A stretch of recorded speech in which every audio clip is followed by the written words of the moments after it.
Hey guys, tonight we're going to step through the swinging doors of a Wild West saloon. Not the one from the movies, mind you. Not the one where the piano player never hits a wrong note. The whiskey is always top shelf, and the saloon girl has a heart of gold and a witty comeback for every dusty cowboy.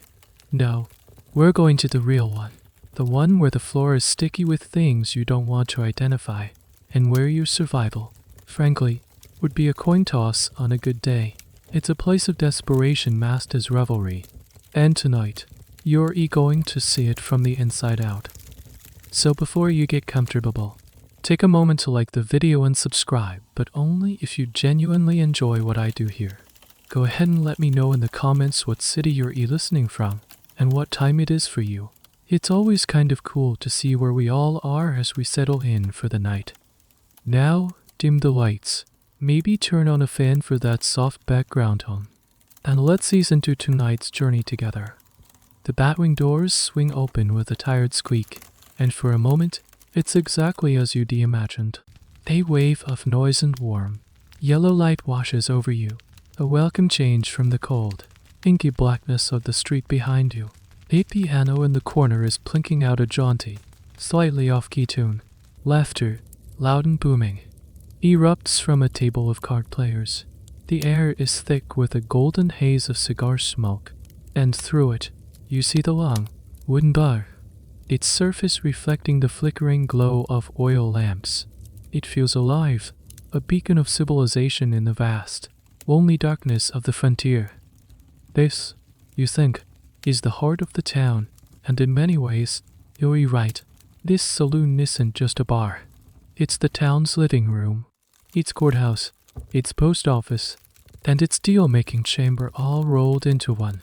Men come here to wash the trail dust from their throats, to gamble away a month's wages, to find work, or to forget the crushing loneliness of a life spent panning for gold or herding cattle. It's a vital, central hub of frontier life. You take another step inside, letting the doors swing shut behind you. The illusion, however, begins to fray at the edges almost immediately. Your boots don't make a satisfying, solid CLOMP on the floorboards. They make a faint, sticky sound. You choose not to look down. That warm, welcoming smell, you start to untangle its threads. It's a heavy, cloying mix of stale beer, unwashed bodies, cheap perfume, sweat, and something vaguely metallic and medicinal that tickles the back of your throat. The piano music, you realize, is competing with the drone of flies buzzing around a sticky patch on the bar. You watch the pianist for a moment. HES, not the cheerful showman of the movies HES, a gaunt figure with hollow eyes who misses a few keys every so often. And his tempo falters when a particularly loud crash comes from a back room. The polished bar is scarred with deep knife marks and dark, ambiguous stains that have soaked into the wood. The grand mirror behind it, meant to lend an air of opulence, is cracked in one corner, its silvering flaking away like sunburned skin.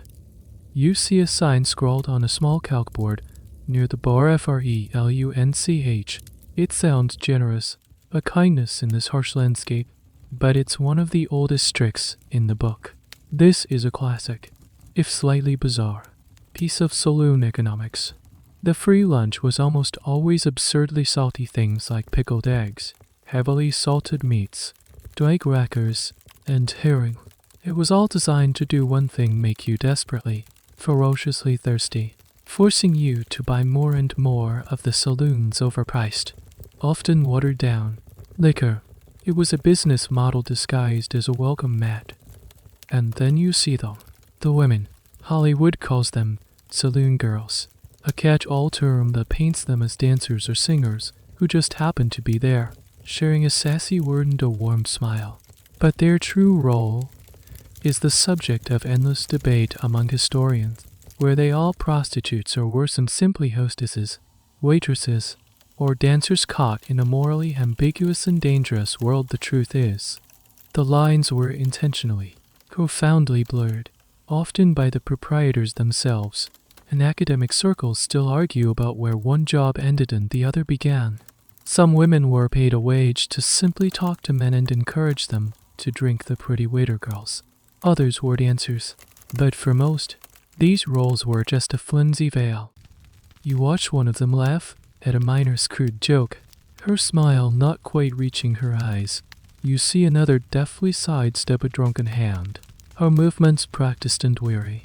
They drift through the haze and the noise like ghosts in colorful, ill-fitting dresses.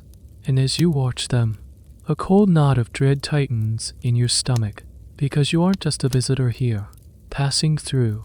You're here for a reason. The long, dusty, desperate trail that lead you to this town has run out of road. Right here, at the foot of these swinging doors. This isn't just a place you stumbled into, it's your destination. That knot of dread in your stomach isn't just about the saloon. It's the final, heavy anchor at the end of a long, frayed rope of hope you've been clinging to for months. You weren't supposed to be here. No one is supposed to be here. You didn't travel 1,000 miles across a vast and unforgiving country out of a thirst for adventure. You didn't read some thrilling dime novel about cowboys and dance hall girls and think, that's the life for me. The truth is far more quiet and far more common. You think back. The memory feels like it belongs to another person. A lifetime ago. A life with green trees, the smell of damp earth after rain, and the solid weight of a roof over your head that you believed was yours. For a woman in this century, security is a fragile thing, usually tied to a man, a father, a husband. When your father passed, the security vanished with his last breath. The farm, which you had always seen as a permanent part of the landscape, was revealed to be a precarious stack of debts held together by his signature alone. The bankers were polite, but firm. The farm was sold. Your small world dissolved. And that's the hard, boring truth that brought most women to this point. The options for a respectable single woman without family support were brutally narrow. You could become a seamstress, earning pennies for painstaking work that would ruin your eyes. A laundress, your hands perpetually raw and chapped.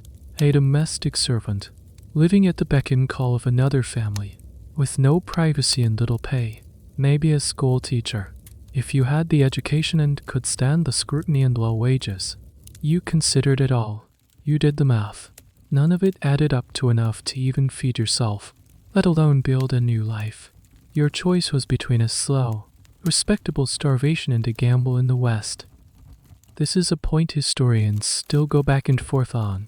Were women like you pulled toward the frontier by a genuine desire for more freedom and a chance at independence? Or were you simply pushed out of the civilized world by the sheer, grinding nightmare of poverty for every woman who might have truly sought adventure?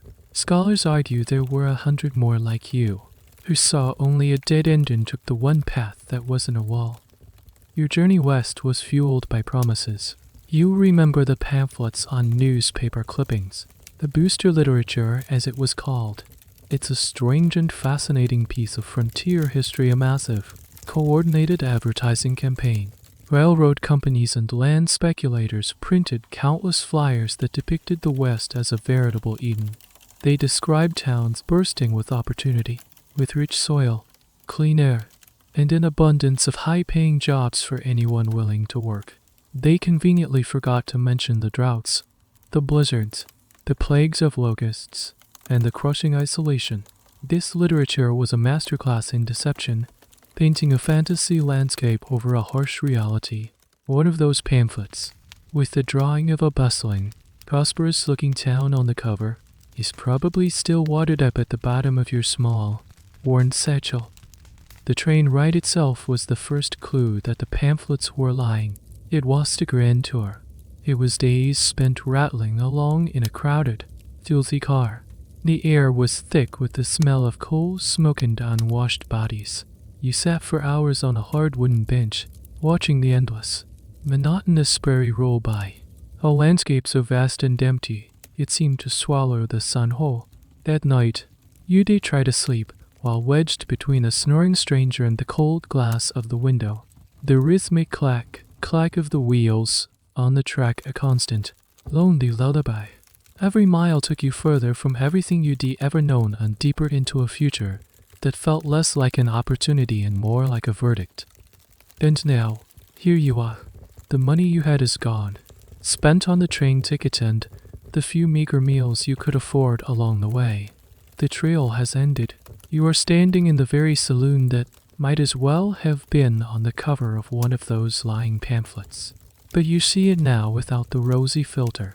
You see the desperation in the eyes of the gamblers, the exhaustion on the faces of the women, the dirt under the fingernails of the bartender. This isn't a land of opportunity. It's a land of last resorts. And as you take a deep, shaky breath, you accept that this is your last resort. 2.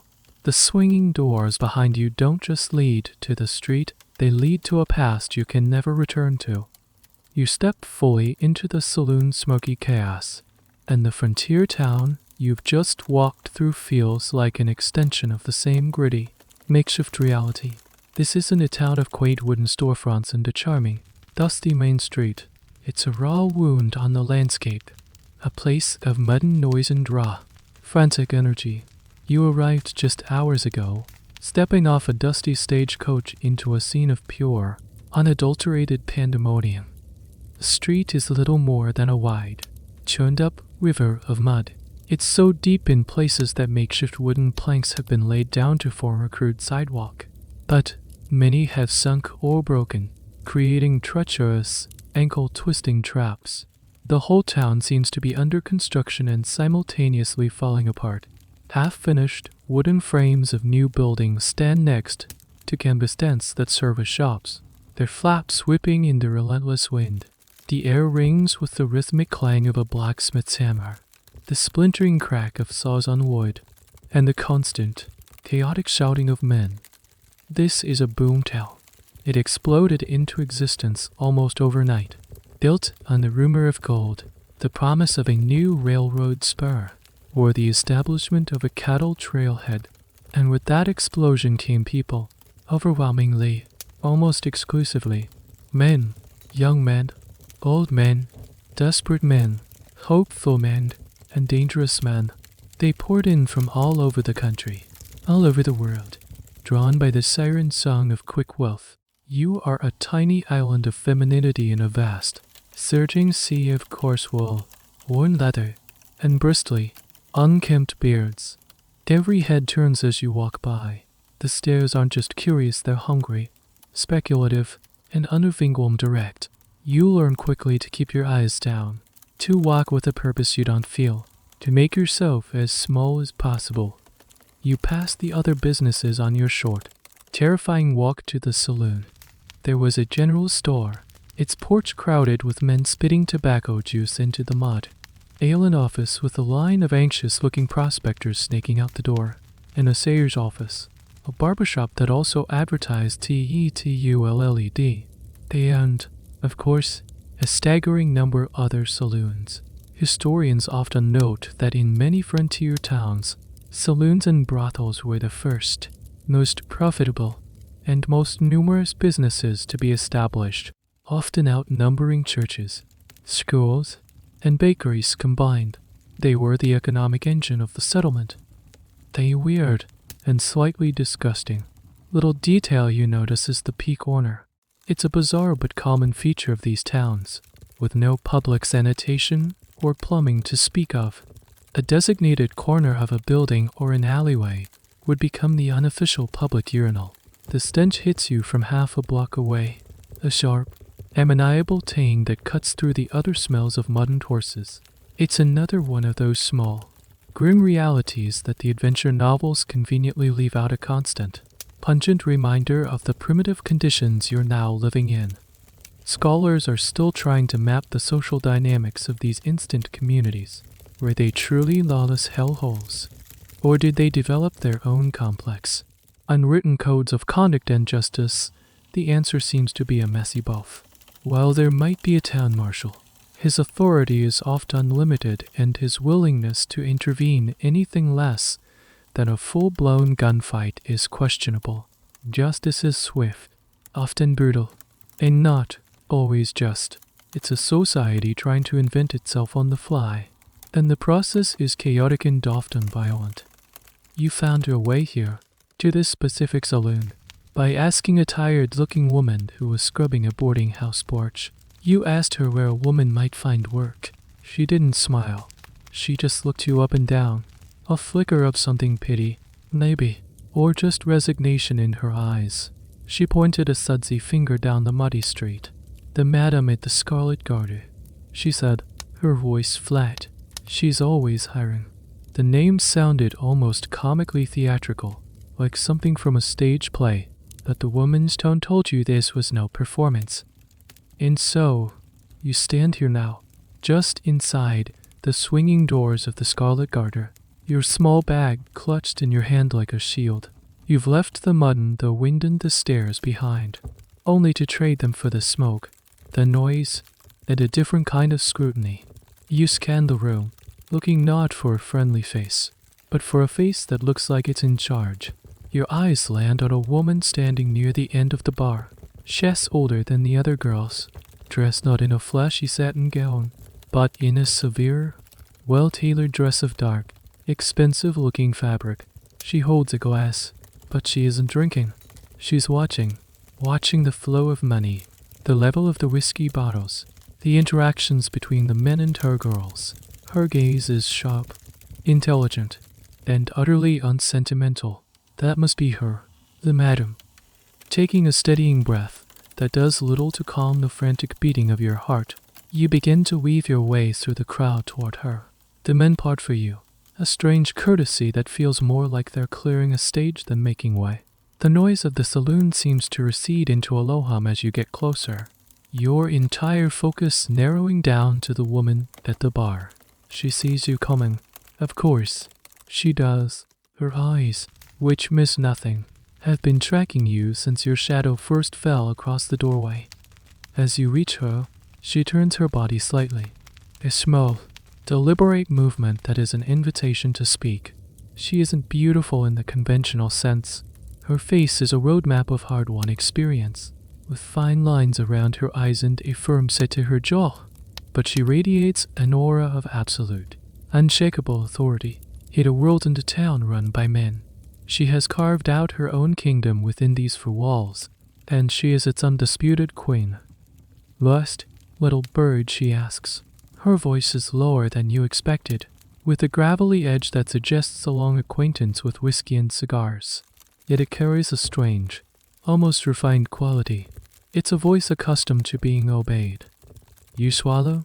Your throat dry. I was told you might have work for a woman." A slow, knowing smile spreads across her face, but it doesn't touch her eyes. Her gaze sweeps over you, from the worn-out soles of your boots to the exhaustion plain on your face. It's not a leering or insulting appraisal. It's the look of a shrewd merchant assessing goods, just calculating your potential, your health, your desperation. She sees it all. These madams were some of the most fascinating, uncontradictory figures of the Old West. They were businesswomen in an era when women couldn't even vote. They were often ruthless exploiters of other women, yet sometimes they were the only source of protection, however flawed, that those same women had.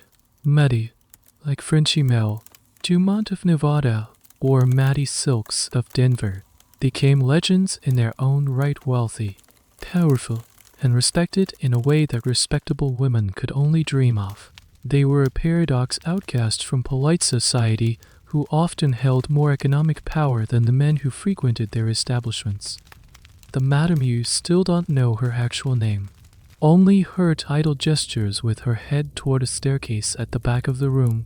"My office," she says, not as a question, but as a command. She turns and walks, expecting you to follow. You do. Her office is a stark contrast to the chaos downstairs. It's surprisingly plush. Basic, patterned rug covers the floor, muffling your footsteps. There's a large, dark wood desk, a couple of velvet upholstered chairs, and a bookshelf filled not with dime novels, but with leather-bound ledgers in what look like works of literature. The air in here is cleaner, smelling of lemon oil and old paper. She closes the door. and the raucous noise of the saloon is instantly reduced to a dull, distant thud. It feels like a sanctuary, but you know it's a trap. She sits behind the desk, steepling her fingers. So, she begins. You want to work. Do you know what kind of work I offer here? It's a test. She wants to see if you'll lie. If you'll play coy. You decide on the truth, or at least the part of it that matters. I'm out of money. I have nowhere to go. I'll do what I have to. She nods, a flicker of something that might be respect in her eyes. Honesty. Good. It saves time. She then lays out the deal, her voice calm and businesslike, as if she were discussing the sale of livestock. She calls it boarding with her. You will be provided with a roof over your head, 3 meals a day, and a wardrobe suitable for your work. You will be protected from the general riffraff by her bouncer, a large, silent man you probably saw lurking near the stairs. You will work 6 nights a week, sometimes 7 if there's a cattle drive in town. You will entertain the gentlemen downstairs, encouraging them to drink, and you will entertain them upstairs, meeting their more private needs. For this, you will earn a percentage of what the men pay. It sounds, for a fleeting, insane moment, almost reasonable. They wait to get back on your feet, just offering you food, shelter, and protection. But it's the unspoken parts that hang heavy in the air.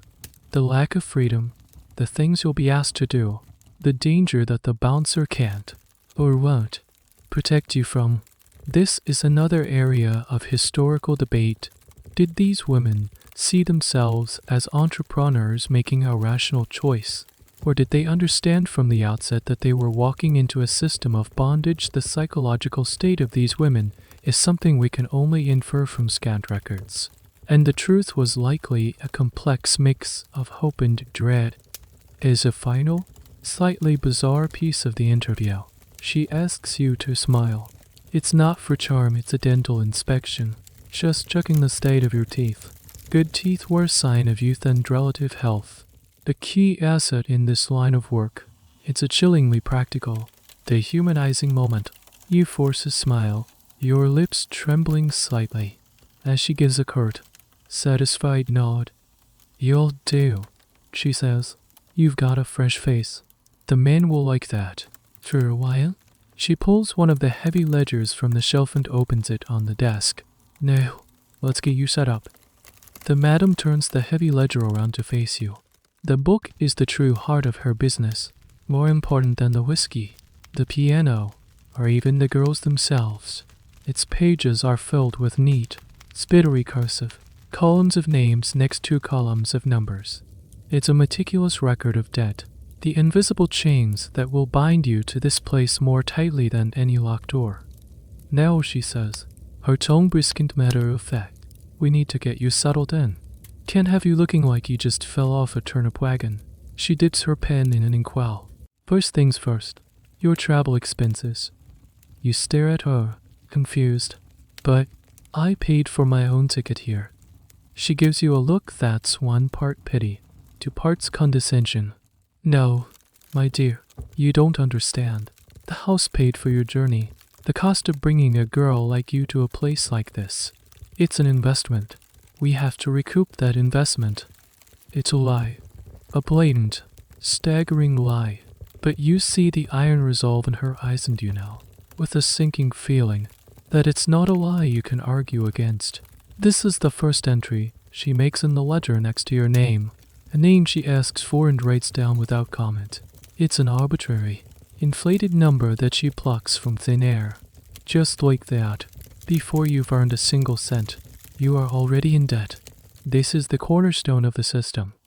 This practice, known as debt peonage, was the engine of exploitation in countless frontier brothels. New women were immediately saddled with a host of fabricated debts. A recruitment fee paid to a man in a faraway city who may or may not have existed, an exorbitant transportation cost. It was all designed to ensure that a woman was financially underwater from the moment she arrived. Legally, it was a gray area, and in the lawless environment of a boomtown, the madam's ledger was the only law that mattered. Next, she moves on to your boarding. She explains that you will be charged a weekly rate for your room and meals. The price she names is more than a respectable hotel would charge, a staggering sum for what you'll soon discover is a small, drafty room and basic, starchy food. She adds the first week's board to your running total in the ledger. Then comes the wardrobe. She tells you that you can't work in your plain, travel-stained dress. You need silks, satins, and lace. You need corsets and stockings and fancy shoes. The house, she explains graciously, will provide all of this for you. She'll have a seamstress take your measurements tomorrow. Of course, the cost of these garments, marked up to an astronomical degree, will also be added to your account. You're not being given a uniform, you're being forced to purchase the tools of your trade at loan shark rates. Historians still puzzle over the exact economics of these establishments, as ledgers like the one in front of you are incredibly rare. They were private, incriminating documents, usually destroyed to hide the evidence of this systematic exploitation. The few that have survived, however, paint a grim picture of women who could work for years and see their debt only grow larger, never smaller.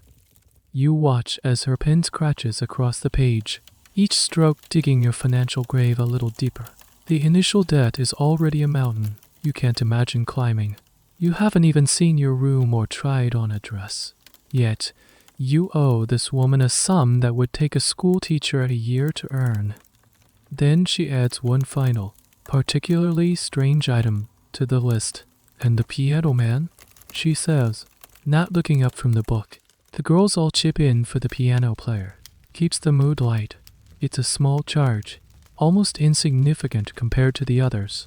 But it's the absurdity of it that sticks with you. It's a house expense, a cost of doing business, yet just passing it on to you. This is a cold, hard fact of the business you are now, and you are an independent contractor in name only. You have all of the risk and none of the freedom. You are responsible for your own expenses, which are entirely dictated by her. She finishes writing and blotches the ink dry. She turns the book back around, her work complete. Your name is there, enshrined in ink, followed by a number that represents your bondage. You feel a wave of dizziness.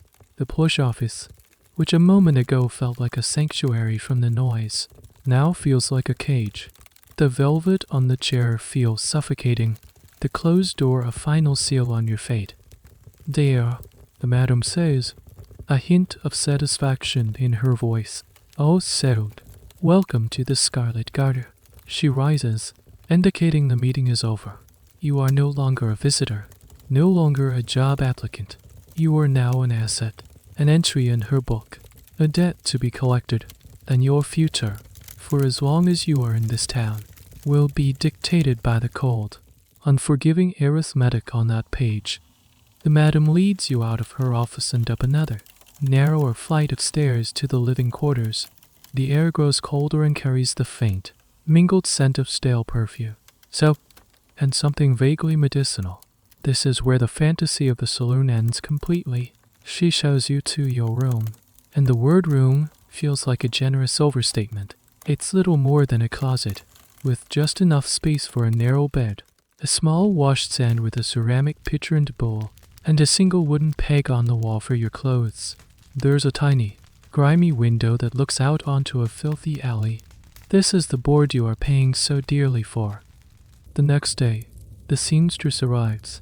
She's a thin, weary-looking woman from the town who says little, her mouth full of pins. She measures you with a practiced, impersonal efficiency. Later that week, your new wardrobe is delivered. It's not just one dress, but several. They are made of cheap, flashy materials, imitation, silk that feels stiff and scratchy, gaudy satin in shades of crimson and emerald green, and flimsy lace that looks like it will tear if you breathe on it too hard. They are designed to look expensive from a distance, in the dim, forgiving light of the saloon. But up close, their cheapness is obvious, and the cost the madam shows you the new entry in the ledger. The price she has charged you for these dresses is breathtaking. For what you've been given, you could have bought the finest woolen suit from a tailor back east. This is the cruel genius of the system of debt peonage. You are forced to buy a product from a monopolistic seller the madam at a price she dictates, with money you don't have.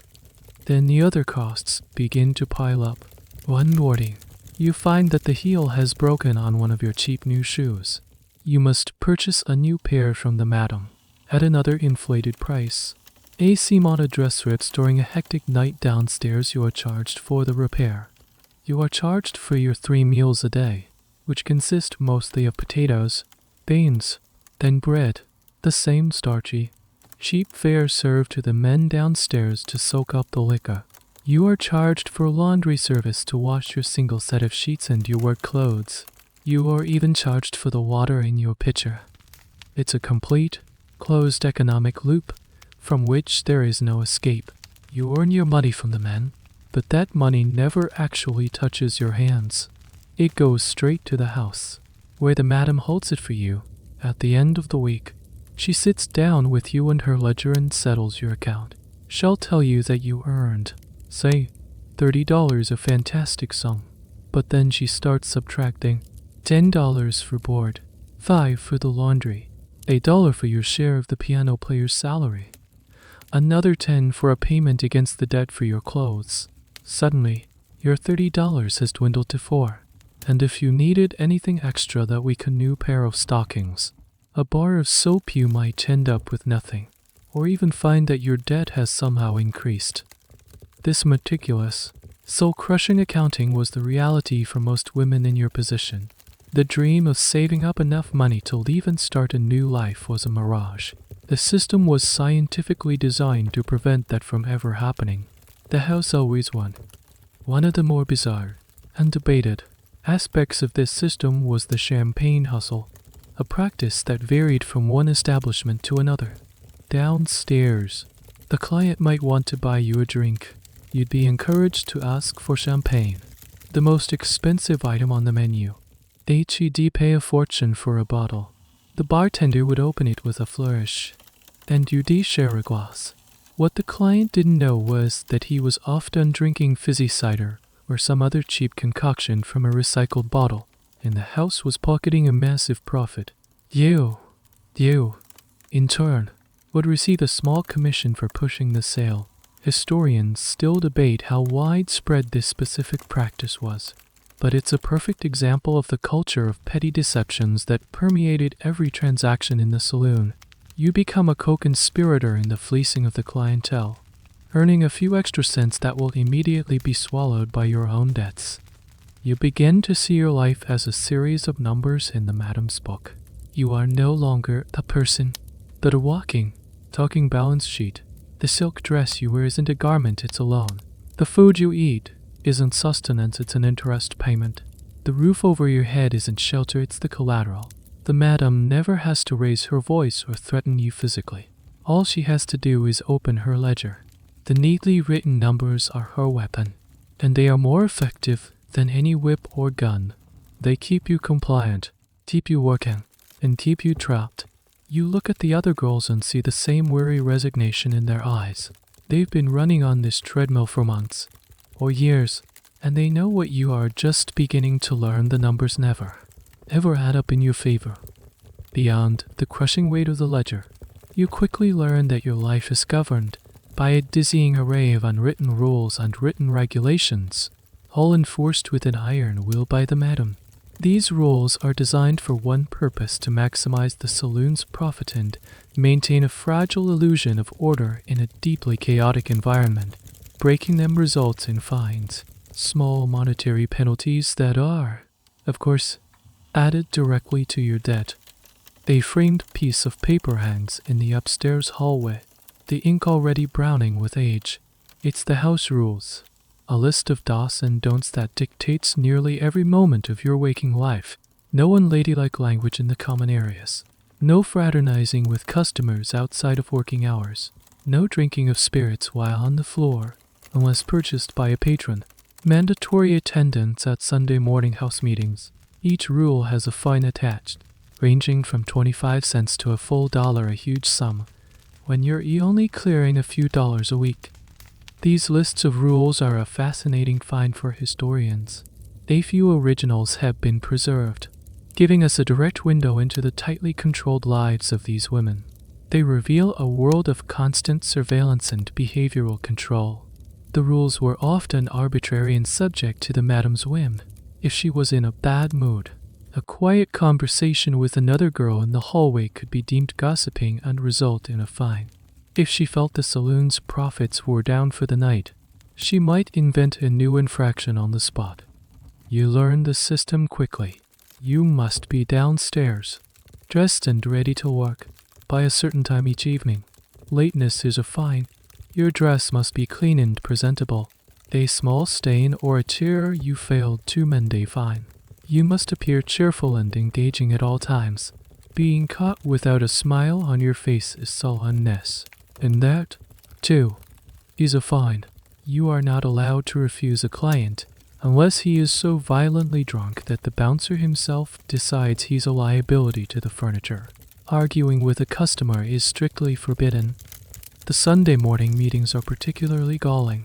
You and the other women are gathered in the downstairs saloon, which looks sad and grimy in the morning light. The madam presides, going over the week's earnings and handing out demerits. Shall publicly call out a woman for not selling enough drinks, or for having a disagreeable attitude.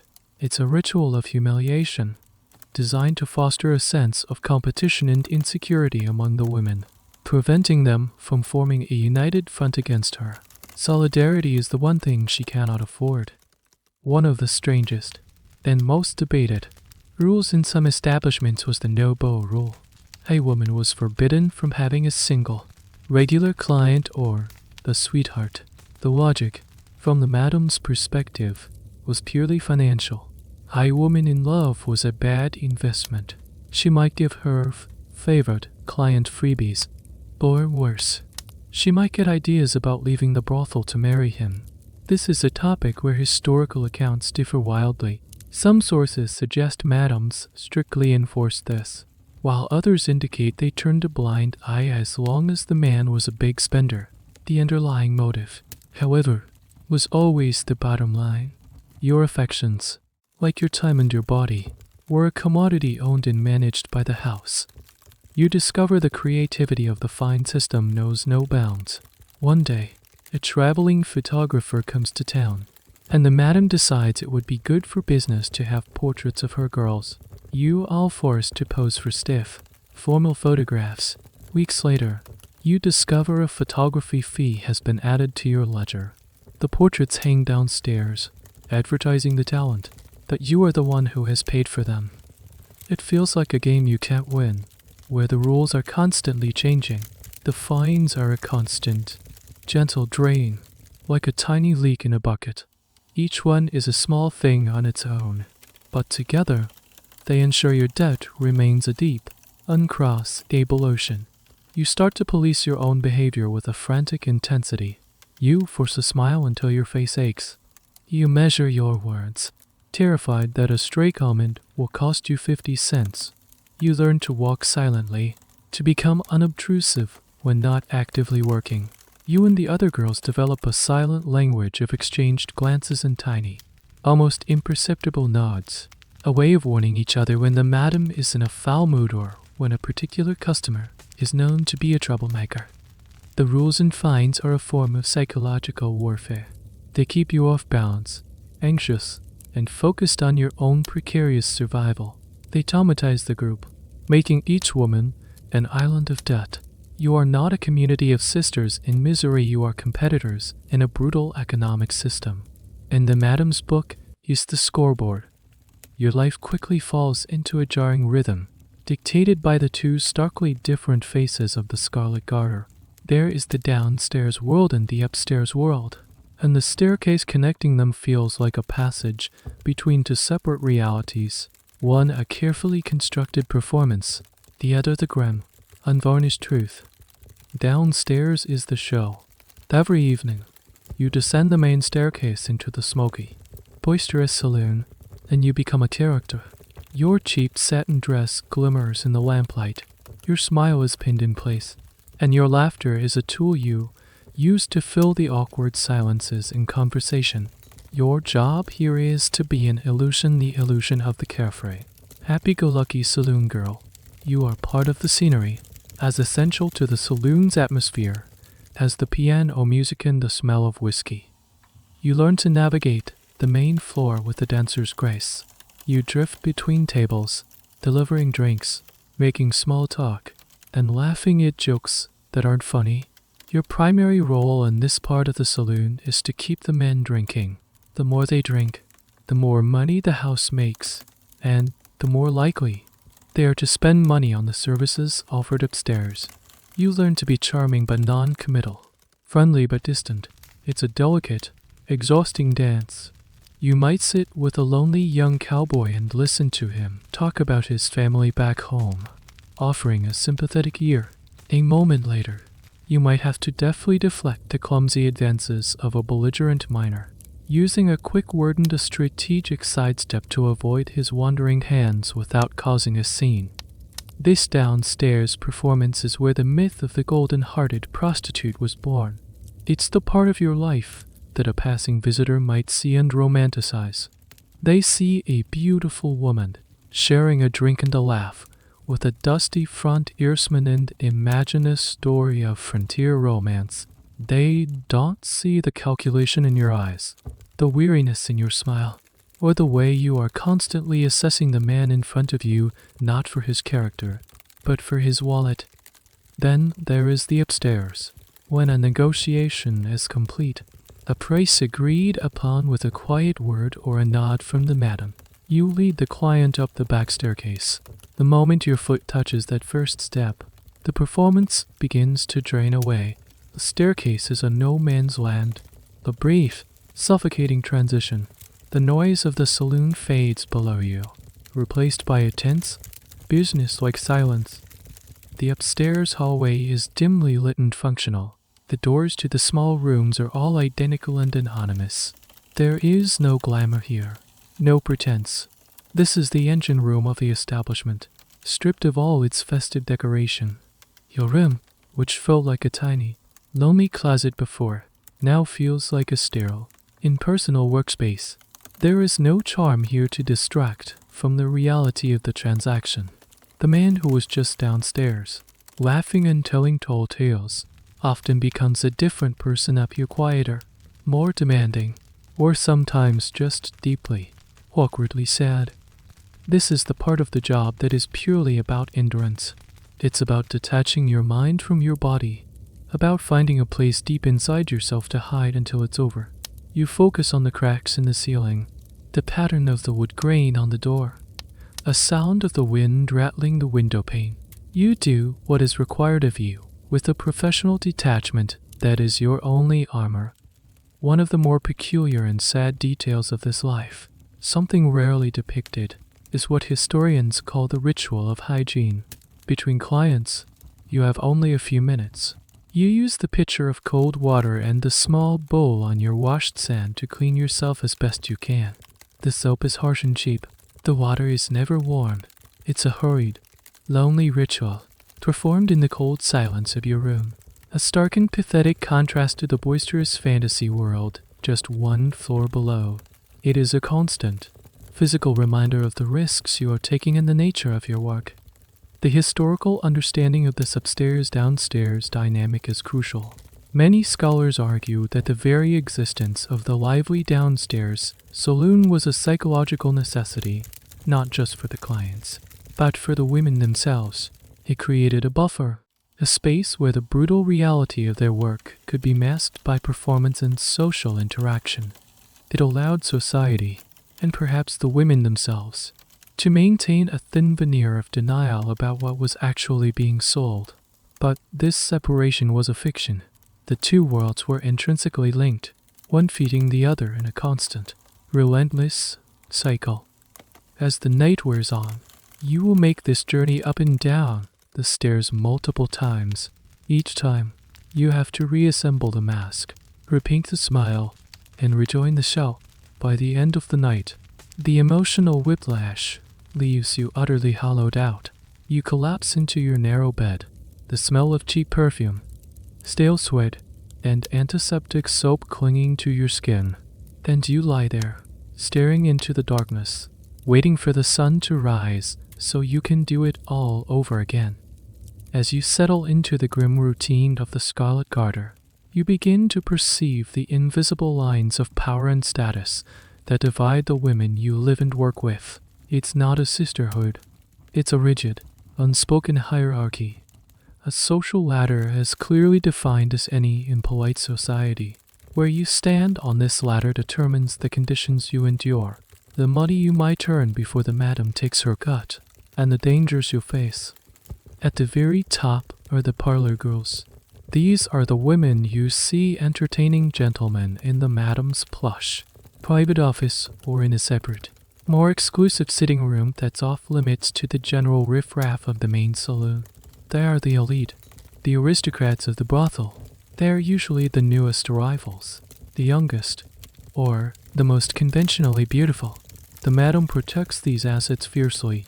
They are allowed a degree of choice in their clientele, consorting only with the wealthier ranchers, bankers, and successful businessmen who can afford their significantly higher prices. They wear the best clothes, real silk, not the cheap imitation you have and are sometimes permitted small luxuries, like a newspaper or a novel.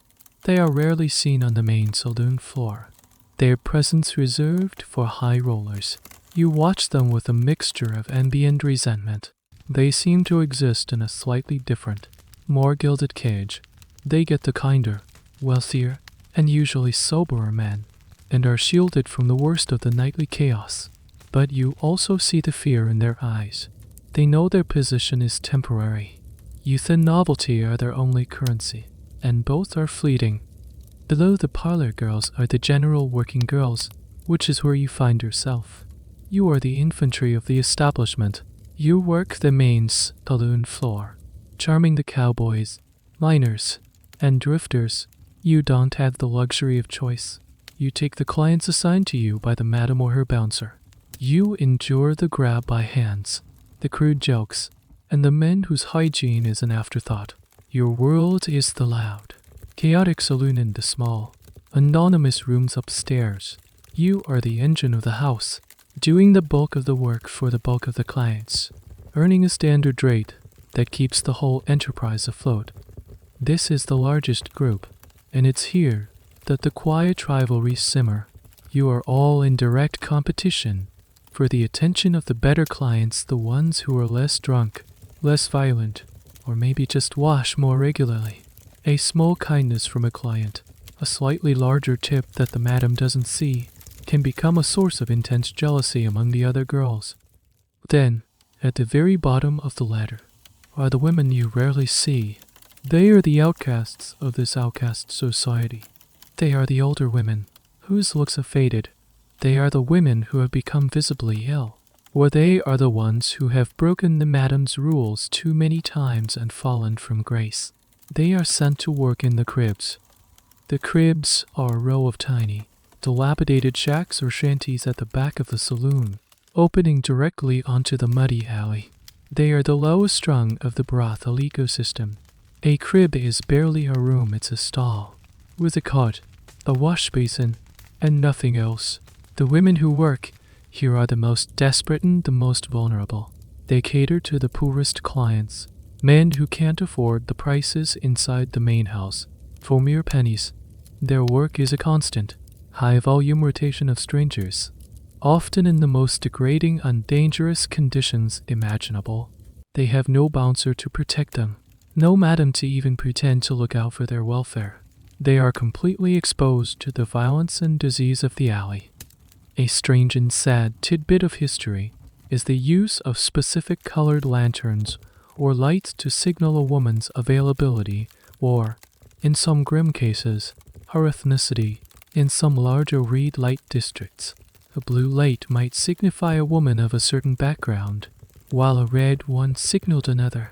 This color coding was a way of marketing and categorizing human beings for the convenience of the clientele. Historians still debate the specific meanings and how widespread this practice was, but it speaks to the chillingly methodical and dehumanizing nature of the business. This rigid hierarchy is a powerful to love control for the man. She uses the threat of the cribs to keep the main house girls compliant. You all know that one wrong move, one argument too many, or simply the passage of a few years could land you in one of those back alley shacks. It also fosters a sense of superiority in the parlor girls and the main floor workers, making them feel fortunate for their relative positions and less likely to sympathize with the women in the cribs. It divides and conquers, preventing any real solidarity from forming. You learn to read the signs of a woman's descent down the ladder. A girl who was once a parlor favorite is suddenly working the main floor. A main floor girl is seen with a persistent, hacking cough and is soon banished to the cribs. It happens quietly, without ceremony. One day she's working beside you. The next she's gone, and a new, fresh-faced girl has taken her place. You all know what happened, but no one speaks of it. To acknowledge it is to acknowledge that the same fate awaits you. For a brief, intoxicating period, you get a taste of life at the top of the ladder. Perhaps a regular parlor girl falls ill, or maybe the madam simply wants to test your potential with a higher class of clientele. Whatever the reason, you are temporarily promoted. You are given a new dress, one made of finer material, then told you will be entertaining a guest in the private parlor tonight. The private parlor is a world away from the main saloon. The furniture is genuine mahogany. The chairs are upholstered in rich velvet, and a real crystal decanter of whiskey sits on a polished side table. The light from the oil lamps is softer, the air is cleaner, and the noise from downstairs is a muted, almost pleasant rumble. This is the inner sanctum, the place where the real power brokers of the town do their business and seek their pleasure. Your client for the evening is not a dusty cowboy or a rough-handed miner. He is a cattle baron, a man in a tailored suit whose hands are clean and whose voice is low and educated. He doesn't want to get drunk and drowsy. He wants to talk. He speaks of politics, of the price of beef, of a trip he once took to Chicago. He treats you not as a commodity, but as a companion. He pours you a small glass of whiskey from the crystal decanter reel. Smooth whiskey, not the watered-down fire water served downstairs. This is the fantasy. This is the life that lures women in and keeps them hoping. For a few hours, you are not just a body for hire, you are a confidant, a lady of leisure. You get to play the part of someone you might have been in another life. The conversation is intelligent, the atmosphere is calm, and the man is, for all intents and purposes, a gentleman. This experience is what the term parlor girl was meant to evoke, an experience closer to being a courtesan or a geisha than a common prostitute. It's a seductive illusion. You can almost forget about the ledger, the fines, and the grim reality of your situation. You can almost believe that this could be your life. The money from this single encounter is more than you would make in a week on the main floor. The madam is pleased.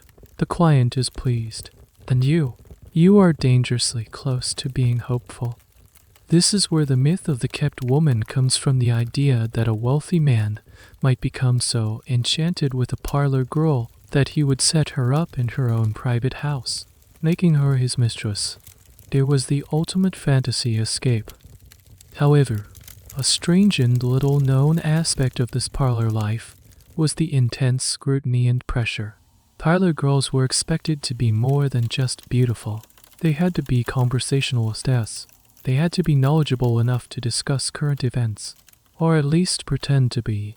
Some madams would even train their most promising girls, teaching them etiquette, giving them newspapers to read, and coaching them on how to flatter powerful men.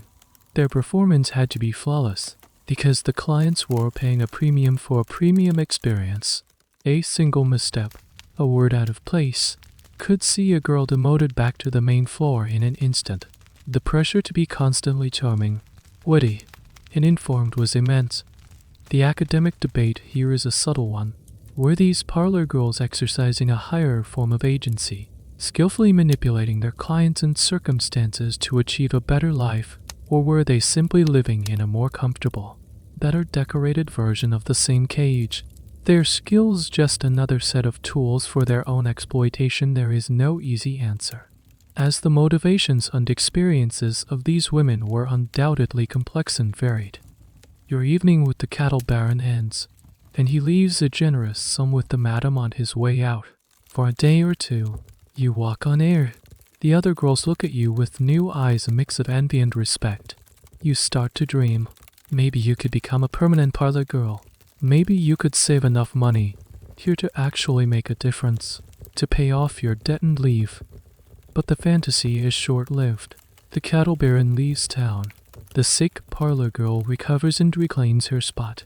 And just like that, you are back on the main floor, in your cheap satin dress, dealing with the drunks and the drifters. The demotion is a slap in the face, more jarring than if you'd ever been promoted at all. You have tasted a better life, and having it snatched away makes your current reality feel 10 times worse. The experience changes you. It plants a seed of bitter resentment. You've seen what's behind the velvet curtain, and you know that you are just a pawn in the madam's game, moved up and down the board at her convenience. The hope that flickered to life in the private parlor is extinguished, replaced by a colder, harder understanding of your place in this world. The gilded cage is still a cage, and you are most definitely on the outside of it, looking in. Your brief, glittering taste of parlor life makes the descent back to the main floor all the more bitter, but it also gives you a new, chilling perspective on the world of the cribs. Before, they were just a grim backdrop, a place you were told to avoid. Now, having seen the pinnacle of the Brothel's hierarchy, you understand the abyss at its base with a terrifying clarity. One evening, the fight breaks out in the alley behind the saloon. It's a common enough occurrence, but this one is louder, uglier. From your small window, you can see the scene illuminated by the grimy lantern hanging over the crib's doorways. This is your first real look at the reality of life at the absolute bottom. The cribs themselves are squalid. They are not part of the main saloon building, but a separate row of rough-hewn wooden shacks, each barely larger than your own closet-like room. They are flimsy structures, offering little protection from the cold wind or the summer heat. There are no velvet curtains here, no pretense of comfort. Each shack has a door and a window that faces the alley, and the women stand in the doorways or sit by the windows, calling out to men passing by. Their show is not one of charm or wit, but of blunt, desperate availability. The women working the cribs are a heartbreaking collection of the brothel's cast-offs. You recognize one of them, a girl who used to work beside you on the main floor. A few months ago, she was laughing unlively. Now, she looks gaunt and hollow-eyed.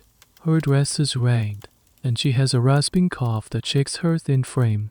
She has been deemed no longer suitable for the classier clientele inside and has been banished to the alley. Life here is a brutal, high-volume, low-margin business. While you might spend an hour or more with a client upstairs, a crib transaction can take as little as 15 minutes. The price is shockingly low, sometimes as little as 25 cents. To make even a pittance, the women have to see a staggering number of men each night. The sheer turnover rate exposes them to a much higher risk of disease and violence. There is no bouncer here. The alley is a lawless zone. The men who frequent the cribs are often the ones who can't afford the main saloon or have been thrown out of it for being too drunk or violent. The women are on their own, completely vulnerable. The fight you are witnessing is between a client and one of the women over payment. He is shouting. She is screaming, and no one from the main saloon intervenes. The fight ends only when the man shoves her to the muddy ground and storms off into the darkness. She is left to pick herself up, bruised and unpaid. A strange and often overlooked detail of crib life was the landlady system. Even in this squalor, there was a hierarchy. The cribs were often owned by the main saloon's madam or another entrepreneur, who would rent them out to the women for an exorbitant daily fee. So, even here, in the deepest pit of exploitation, the women were still trapped in debt. They had to earn enough to pay the rent for their tiny shack before they could make a single cent for themselves. It was a microcosm of the dead peonage system of the main house, but even more hopeless. Historians often struggle to piece together the lives of these crib prostitutes. They were the most marginalized of an already marginalized group. They were almost entirely illiterate, left no diaries, and were often ignored by census takers and record keepers. Their stories are largely lost, pieced together from arrest records, coroners' reports, and the occasional horrified account from a respectable town citizen.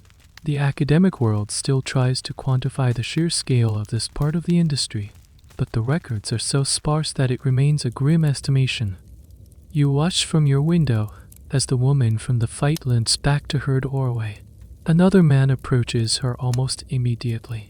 She forces a brittle smile, her transaction from moments ago already forgotten out of necessity, and leads him inside. The door closes, and the alley is quiet again, save for the ever-present wind and the distant, mocking sound of the piano from the main saloon. Seeing this, a cold fear, different from any you felt before, corrects you. This isn't just a place of work, it's a potential future. It's a waiting room for the end of the line. Every woman in the main house knows it. The cribs are the ultimate threat the madam holds over you. They are a constant, visible reminder of what happens when you get too old, too sick, or too defiant. Your own small, drafty room suddenly feels like a palace. Your life, as hard as it is a paradise compared to the alley.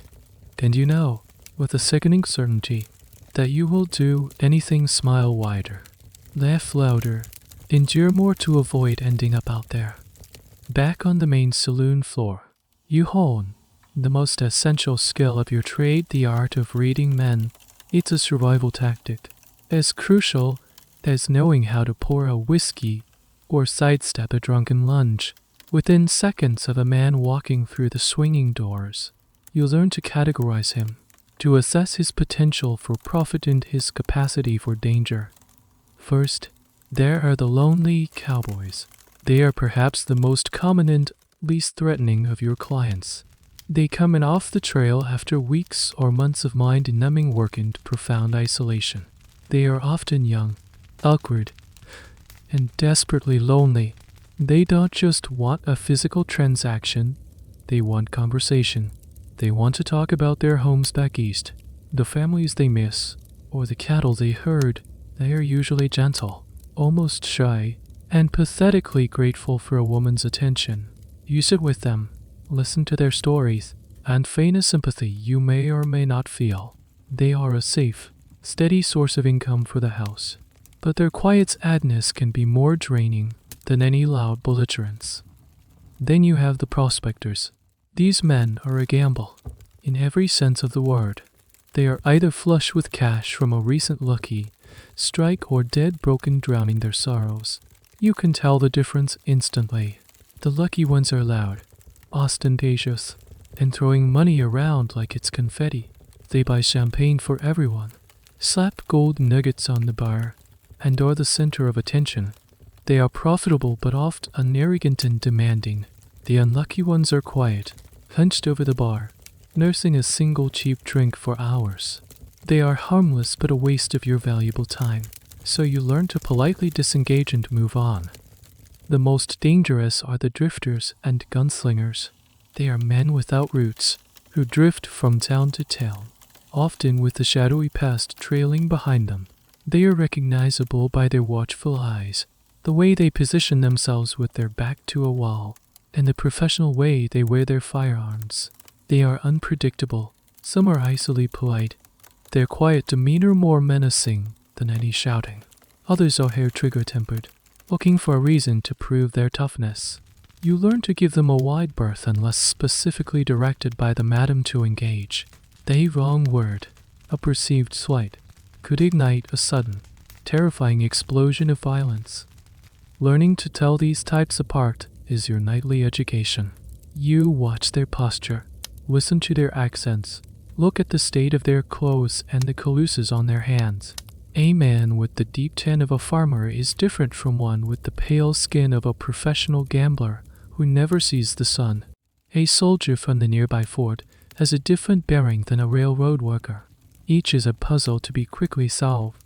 One of the more peculiar client types, a strange footnote in the history of the West, was the remittance man. These were often the disgraced sons of wealthy European or East Coast families. They were usually alcoholics, gamblers, or general embarrassments who had been sent out west with a regular allowance of remittance on the condition that they never came home. They were oft uneducated and had a veneer of sophistication, but they were also deeply tragic figures, cut off from their families and living a life of forced exile. They could be big spenders when their allowance came in, but they were also prone to bouts of melancholy and self-destructive behavior. The term itself is a relic of the era, a testament to how the frontier was used as a dumping ground for society's problems. The academic world continues to analyze the demographics of the frontier, and by extension, the clientele of these saloons, by studying census data, arrest records, and business ledgers. Historians try to build a picture of who these men were. Were they mostly single, unattached laborers, or did many have wives and families in other towns? Or back east, the evidence suggests a complex mix, challenging the simple stereotype of the lone woman-less cowboy.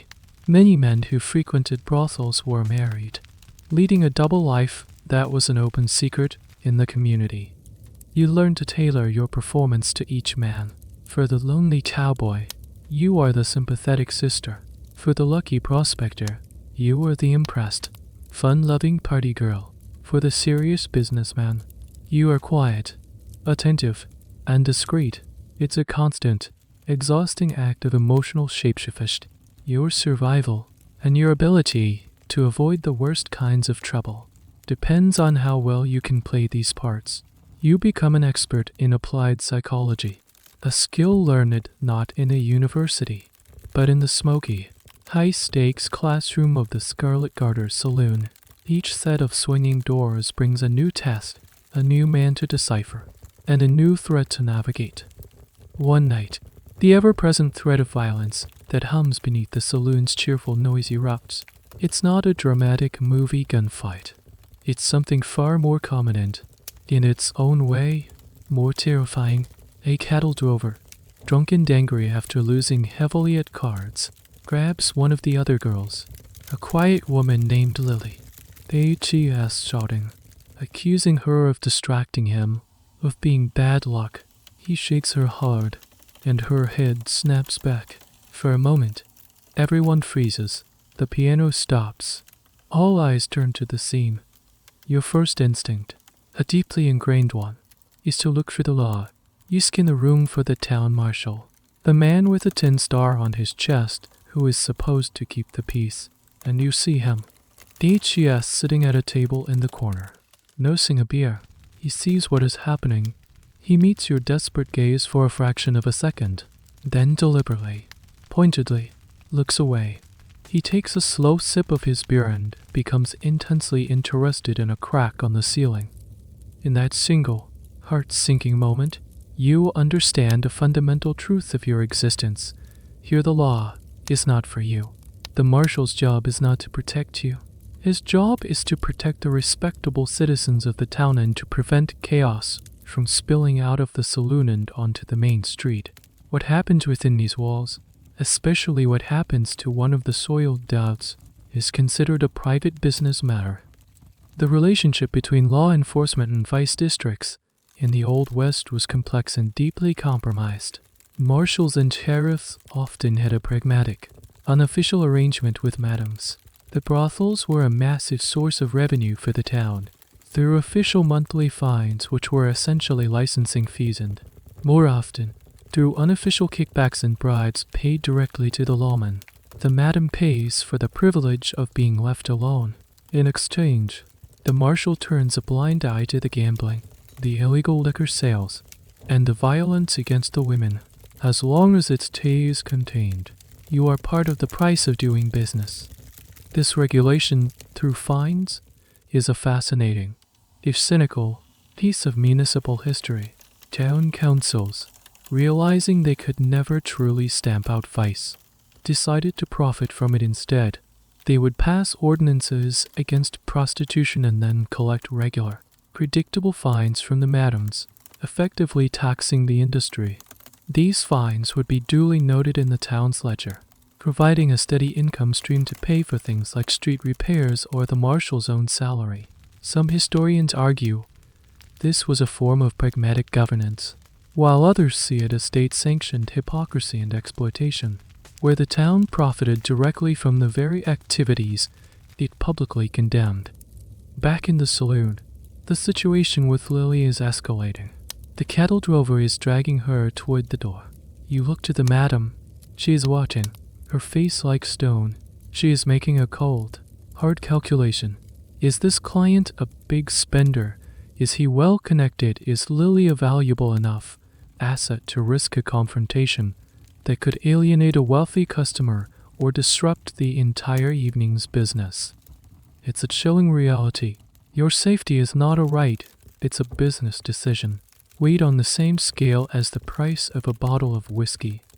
A particularly strange and little-known legal concept in some parts of the West was that a prostitute's testimony was often considered inadmissible or inherently unreliable in court, especially if the accusation was against a respectable man.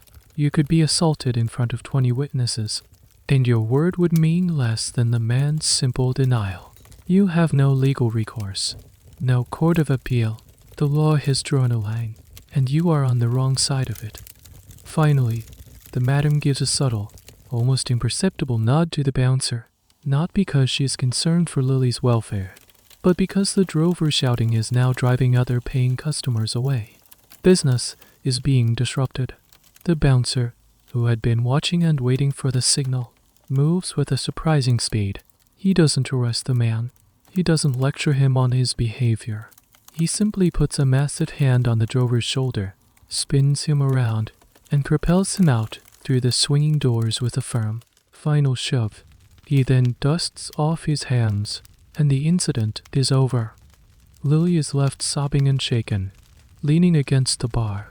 The madam walks over to her, not to comfort her, but to tell her to pull herself together and get back to work.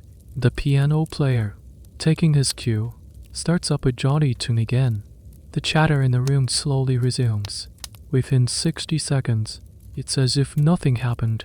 The marshal in the corner finally looks away from the ceiling and takes another sip of beer. And you have learned the most important lesson of all in here. You are utterly, completely on your own. There is no one to call for help, because in the eyes of the law, you are not the victim. You are part of the crime. With the lawman's blind eye established as a fact of life, you learn that the only real authority within the Scarlet Garter is the bouncer. He is the madam's enforcer, the walking, breathing embodiment of her will. He is usually a large, intimidating man who rarely speaks, preferring to communicate through his sheer physical presence. You've seen him near the staircase every night, a silent, brooding statue. His name, you think, is Gus, but no one ever uses it. He's just the bouncer. His official job is to protect the house. This means protecting the furniture from being broken in brawls, preventing customers from running out on their tabs, and throwing out men who become too violent or disruptive. As you saw with Lily, his intervention is not based on morality or justice, but on a cold assessment of the saloon's bottom line. He is, in essence, a human liability shield for the madam's business. But he has another, more insidious role. He is the house's disciplinarian. While his primary function is to control the clients, he is also there to control the women. The madam's rules, the endless list of potential fines, are backed by his implicit threat. If a woman argues too much, refuses a client against the madam's orders, or is suspected of stealing, it is the bouncer who deals with it. The discipline is rarely public. It happens away from the prying eyes of the customers. In a back room or up in the hallway of the living quarters, it can be a rough shove against the wall, a twisted arm, or a quiet, menacing threat whispered so only you can hear. It's a reminder of who holds the physical power in this ecosystem. You are trapped between two different kinds of violence: the unpredictable, chaotic violence of the clientele, and the cold, calculated violence of your supposed protectors. One afternoon, you see it happen. One of the newer girls is caught trying to keep a small gold nugget a prospector gave her as a personal tip, hiding it from the madam. This is the cardinal sin holding out on the house. The bouncer takes her into the back alley. You don't see what happens, that you hear a single, sharp cry. When she comes back inside, she's trying not to cry, and there's a dark, blooming bruise on her cheek that she tries to hide with her hair. The madam looks on, her expression unreadable. The message is sent, and every other girl receives it loud and clear. This internal, extra-legal system of justice is a dark corner of frontier history that is difficult to document. It existed entirely in the shadows. There were no arrest records, no court transcripts. The evidence comes from anecdotal accounts, passages in memoirs, and the grim discoveries of coroners who might find a woman's body in an alley with injuries that clearly weren't self-inflicted. The academic debate often centers on the nature of the bouncer himself. Was he just a thuggish employee, or was he often something more, a pimp who had a direct financial stake in his girls? In many cases, the lines were incredibly blurred. The bouncer might also be the procurer, the man who traveled to bigger cities to recruit new women with false promises. He might have a personal, controlling relationship with one or more of the women. The term pimp as we know it today was less common then, but the function was the same. He was a man who profited from uncontrolled prostitutes through intimidation and violence, whether he was on the madam's payroll or working for himself. His role was to ensure the women remained profitable and compliant property. A strange and lesser-known fact is that some bouncers develop their own bizarre codes of conduct. They might be brutally violent in enforcing house rules, but could also be fiercely protective of the women against certain outside threats. This wasn't out of kindness, but out of a sense of ownership. A client might be allowed to be rough, but if he permanently injured a woman, he was damaging property, and the bouncer might intervene with surprising ferocity. It was a terrifyingly objectifying form of protection that only reinforced your status as a commodity. You learn to be terrified of the bouncer. You avoid making eye contact with him. You scurry past him on the stairs. His silent presence is a constant, looming threat. He represents the final backstop to the madam's authority.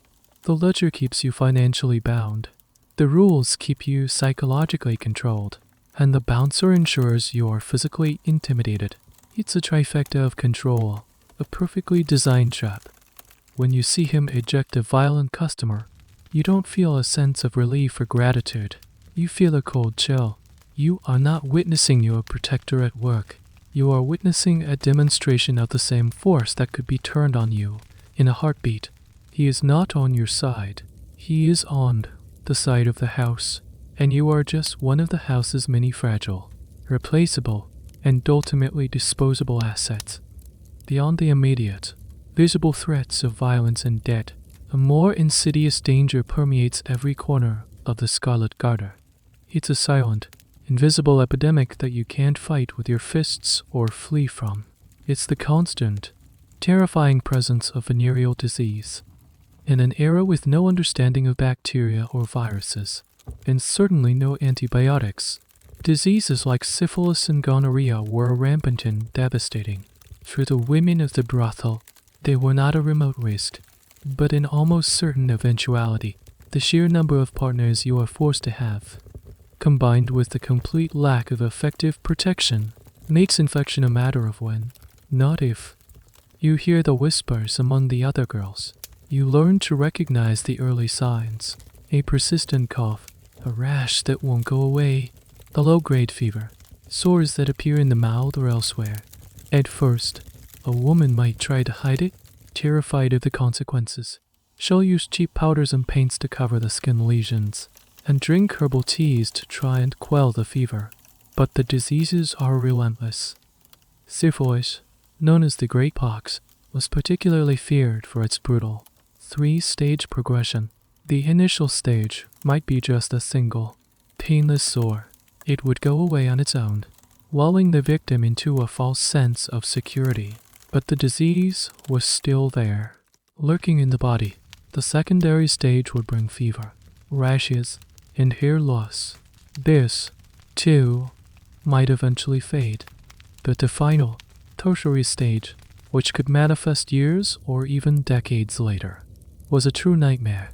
It could attack the brain, leading to madness and paralysis. It could destroy the bones and soft tissues, causing horrific disfigurement. It could attack the heart and blood vessels, leading to a sudden, fatal aneurysm. The other women are a walking gallery of these symptoms. You see a girl whose beautiful singing voice has become a hoarse rasp. You see another whose hands tremble uncontrollably. You know what it means, and you live in constant, gnawing fear that you will be next. Every small ache, every unusual spot on your skin sends a jolt of panic through you. The madam is ruthless when it comes to disease. A sick girl is bad for business. Not only is she a risk to the clients and the other women, but her visible symptoms make her less desirable, less profitable. As soon as a woman's illness becomes too obvious to hide, she is cast out. Her debt is forgotten, not out of kindness, but because she is no longer a viable asset. She is given her few belongings and turned out into the street, often with nowhere to go and no way to survive. Her ultimate fate is a grim mystery you try not to contemplate. This is the true reason for the constant turnover of women in the cribs and, ultimately, on the streets. A bizarre little-known historical fact is the medical inspection that some more high-class brothels instituted. A doctor would be paid by the madam to perform regular, cursory examinations of the women. The house would then advertise itself as being cleaned with medically approved girls. This was, of course, a complete sham. The examinations were superficial at best, and the doctors of the era had no reliable way to diagnose these diseases in their early stages. It was pure marketing, a dangerous lie that gave clients a false sense of security and did little to protect the women themselves. Historians still struggle to quantify the true toll of these diseases on the prostitute population. The cause of death for these women, if it was recorded at all, was often listed as consumption, wasting sickness, or some other vague term. But many scholars believe that tertiary syphilis was one of the leading, if unaccounted, killers of women in this profession. It was a slow, agonizing decline that happened in the shadows, outside the view of official record keepers. You start to practice your own crude, desperate forms of preventative medicine. You wash obsessively with a harsh lice-opened cold water, even though you know it's a feeble defense. You listen to the folk remedies whispered from girl to girl herbal dashes, strange tinctures to drink, all of them useless, that they are a ritual of hope, a way to feel like you have some small measure of control in a situation where you have none. The fear of disease becomes a constant companion, a shadow that follows you up and down the stairs. That sits with you as you talk to clients, and that lies with you in your narrow bed at night. It's a heavier chain than any debt in the madam's ledger. The ledger represents your financial ruin. The disease represents your physical ruin. You are trapped in a body that is both your only asset and your greatest vulnerability, and you are losing the battle on both fronts. The terror of the disease is matched only by the horror of its supposed cures. In a world without antibiotics, the medical treatments for syphilis were a brutal form of guesswork, often more deadly than the ailment they were meant to fight. When a woman starts showing undeniable signs of the great pox, and if the madam deems her valuable enough to try and fix rather than immediately discard, she is subjected to a cure that is nothing short of poisoning. The primary treatment for syphilis for centuries was mercury. It was administered in a shocking variety of ways. It could be ingested as a pill, rubbed onto the skin as an ointment, or in the most extreme cases, vaporized in a hot box so the patient would inhale the toxic fumes. The guiding medical theory of the day was that the cure was working if the patient began to salivate profusely. Doctors believed this was the body expelling the syphilitic poison. In reality, It was one of the first signs of acute mercury poisoning. You see it happen to a parlor girl named Celeste. She was the madam's prize asset, beautiful and clever. When she develops a telltale rash, the madam decides she is worth the investment of a cure. A man who calls himself a doctor is brought in. HES not a clean. Professional physician HES a shifty-eyed quack who carries his remedies in a dusty leather bag. He begins Celeste's treatment. She is confined to her room and given mercury pills. Within days, she is horribly ill. The cure causes excruciating stomach cramps, nausea, and a constant metallic taste in her mouth. Her gums become spongy and bleed, and her teeth begin to loosen in their sockets. She drools uncontrollably, a thin stream of saliva constantly trickling from her lips, which the doctor proclaims is a sign of excellent progress. Her beautiful hair begins to fall out in clumps. Her skin takes on a grayish pallor. She is too weak to stand, consumed by tremors and muscle spasms. The vibrant, laughing woman you envied just a few weeks ago is transformed into a skeletal, twitching ghost, trapped in a bed that smells of sickness and chemicals. This is what a mercury cure looks like. It attacks the nervous system, the kidneys, and the brain. The treatment was, in effect, a controlled, slow-motion poisoning. This horrifying reality is well documented in medical history. The phrase "a night with Venus, a lifetime with Mercury" became a common saying, perfectly capturing the grim trade-off. What is still debated by historians is the extent to which either the doctors or the patients understood the dangers. Did doctors know they were poisoning people and consider it unnecessary evil, or were they acting in good faith based on the flawed medical knowledge of their time? The consensus leans toward the latter, but it's a chilling reminder of how even well-intentioned medicine can be tortuous. A lesser-known, but equally horrific, cure involved the use of other toxic heavy metals like arsenic and bismuth. These were sometimes combined with mercury into a miracle cocktail. Another bizarre treatment was the fever cure. Doctors observed that high fevers sometimes seem to slow the progression of syphilis, so they would intentionally infect us, a phthisic patient, with malaria, hoping the recurring high fevers of one disease would burn out the other. If the patient survived the malaria, they would then be treated with quinine. It was a desperate, dangerous gamble, like trying to put out a fire with a flood. You and the other girls are forced to take turns bringing Celeste her meals, which she can barely eat, and changing her soiled linens. You see her decline up close. You see the terror and confusion in her eyes. The doctor eventually stops coming, declaring the treatment a success, even as Celeste continues to waste away. He collects his hefty fee from the madam and disappears. The madam, seeing her investment has failed, loses all interest. Celeste is no longer a parlor girl, she's just a liability. Soon, she is moved from her relatively comfortable room to a small, isolated chamber in the back, so her groans don't disturb the clients. Her fate is sealed. She will either die from the syphilis or the mercury poisoning, and no one will ever know for sure which claimed her first. Witnessing Celeste's cure is a profound trauma. You realize that getting sick is not the worst thing that can happen. The worst thing is being cared for. You pray that if you get sick, you are able to hide it. You pray that the madam will simply throw you out rather than try to save you. You would rather take your chances in the alley than be slowly, scientifically destroyed in the name of medicine. The sight of Celeste's empty parlor room and the memory of her tremors and vacant eyes will haunt your nightmares for a long time.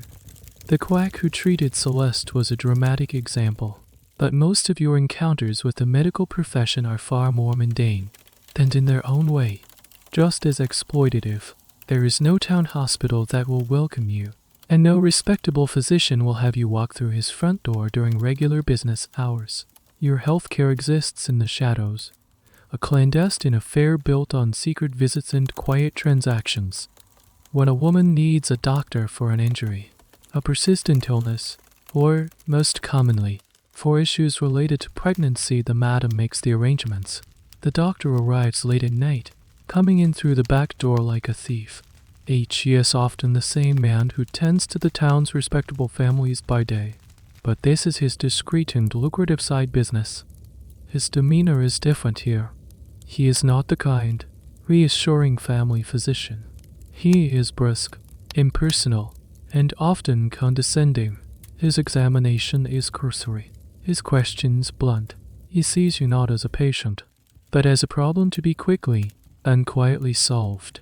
His primary loyalty is not to you and your health, but to the madam, who pays his bill. He is there to get you back to work as quickly as possible, to ensure the house's assets remain profitable. The most common and most dangerous reason for a doctor's secret visit is an unwanted pregnancy.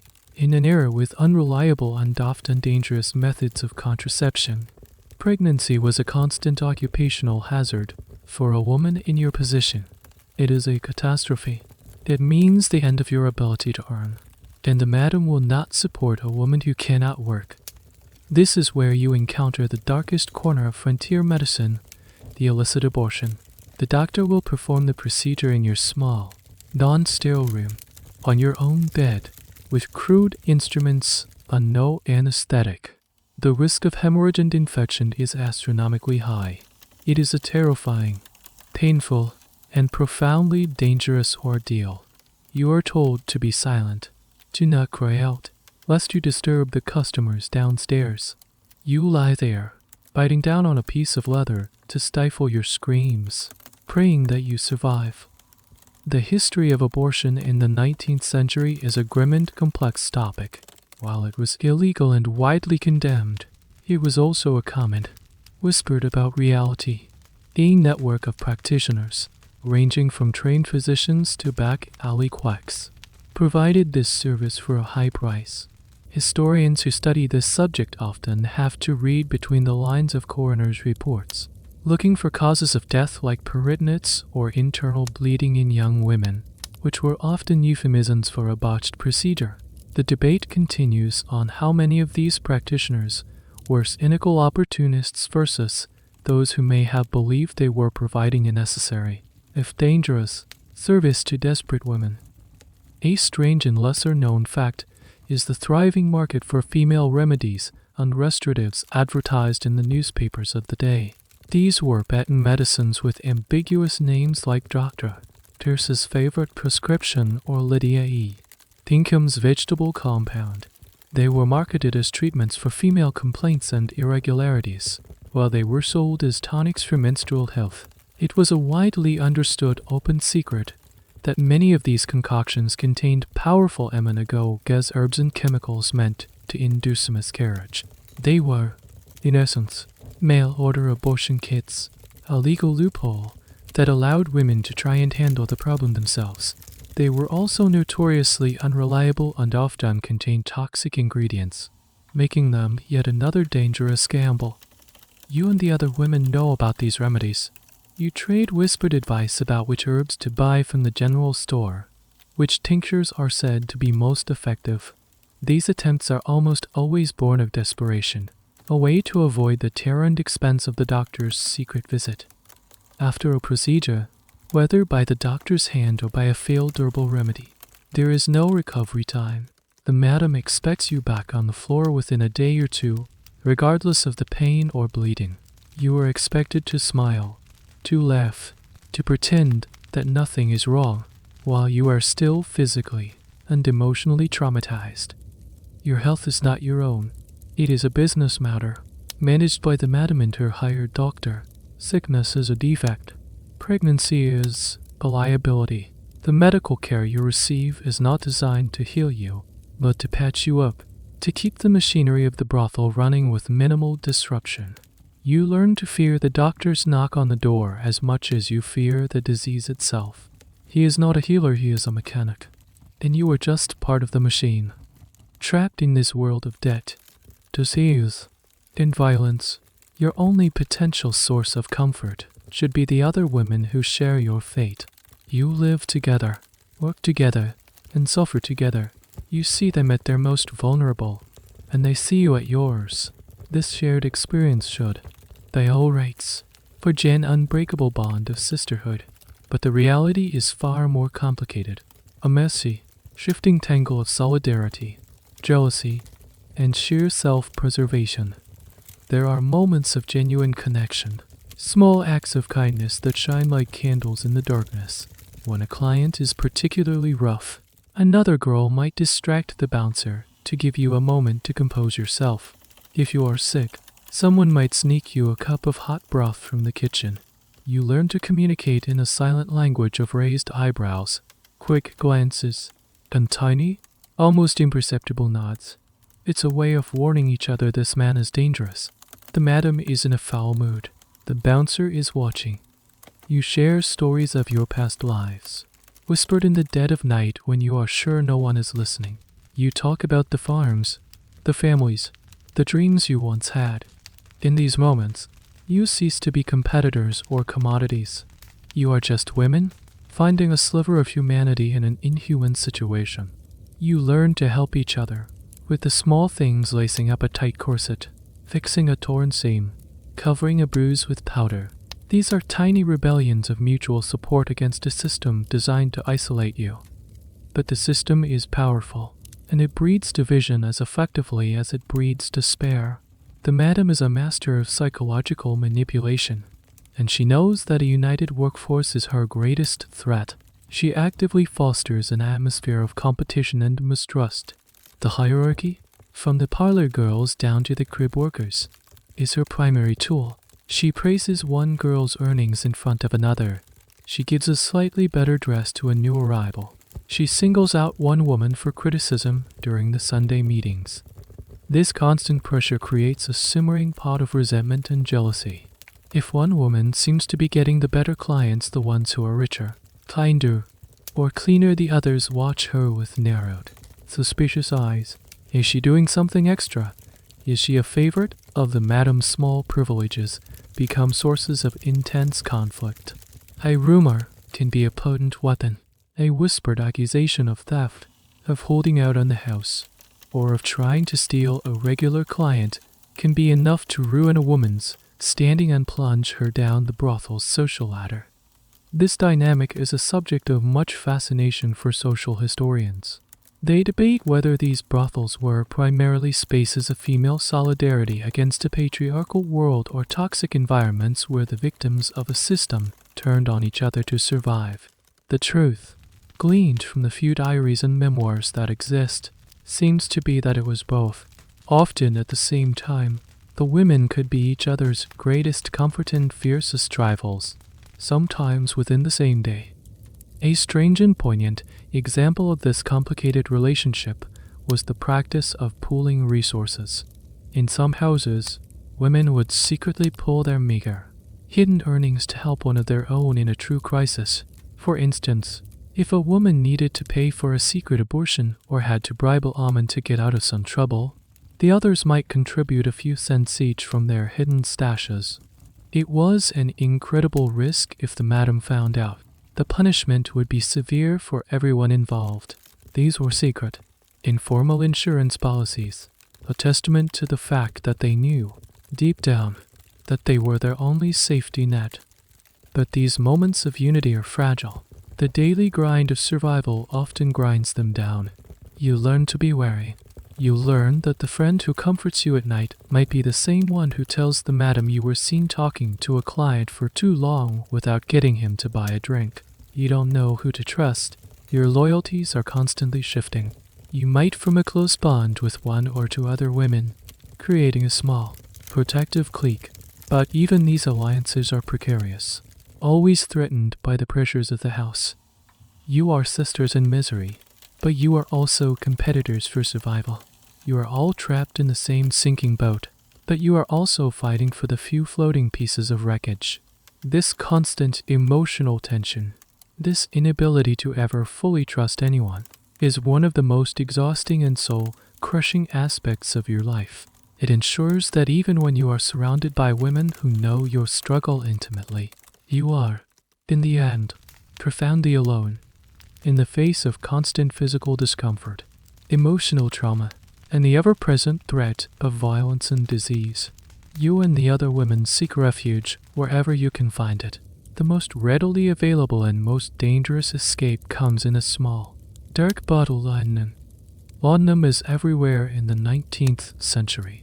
It's a tincture of opium dissolved in alcohol, a powerful narcotic painkiller that is sold over the counter at the general store or by traveling medicine men. It's advertised as a cure-all for everything from teething pain in infants to anxiety, insomnia, and female troubles. For the women of the Scarlet Garter, it is both a medicine and a poison, a necessary balm and another heavy chain. Your body is in a constant state of low-grade pain. Your feet ache from standing for hours in ill-fitting shoes. Your back hurts from tightly laced cords. You suffer from chronic headaches, stomach ailments, and the lingering pain from rough clients or back alley medical procedures. Laudanum offers a swift, effective relief. A few drops in a glass of water can dull the sharp edges of physical pain, allowing you to get through another long night of work. But its true appeal is the mental escape it provides. The opium works on your mind, creating a warm, fuzzy detachment from your surroundings. It softens the harsh realities of your life, wrapping you in a cocoon of hazy indifference. The loud noises of the saloon become a distant hum. The leering faces of the clients lose their menace. The shame and self-loathing that gnaw at you are quieted, at least for a little while. Laudanum allows you to perform your duties as if you are watching yourself from a great distance, a ghost in your own body.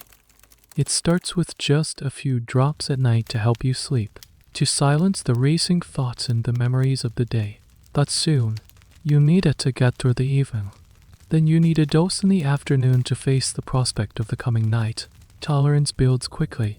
The few drops that once brought blessed relief no longer work. You need more and more to achieve the same effect. Before you know it, you are dependent.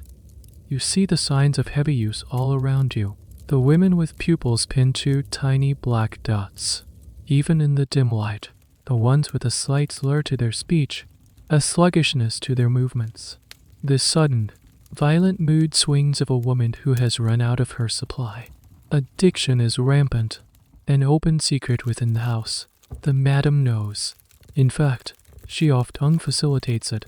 Many madams would purchase laudanum in bulk and sell it to their girls at a markup, adding the cost, of course, to their ever-growing debt. The addiction becomes just another tool of control, another chain binding you to the house. If you can't function without the drug, and she is your only supplier, you will never leave. This widespread use of opiates among 19th century women is a fascinating and tragic area of historical study because laudanum was legal, cheap, and socially acceptable as a medicine.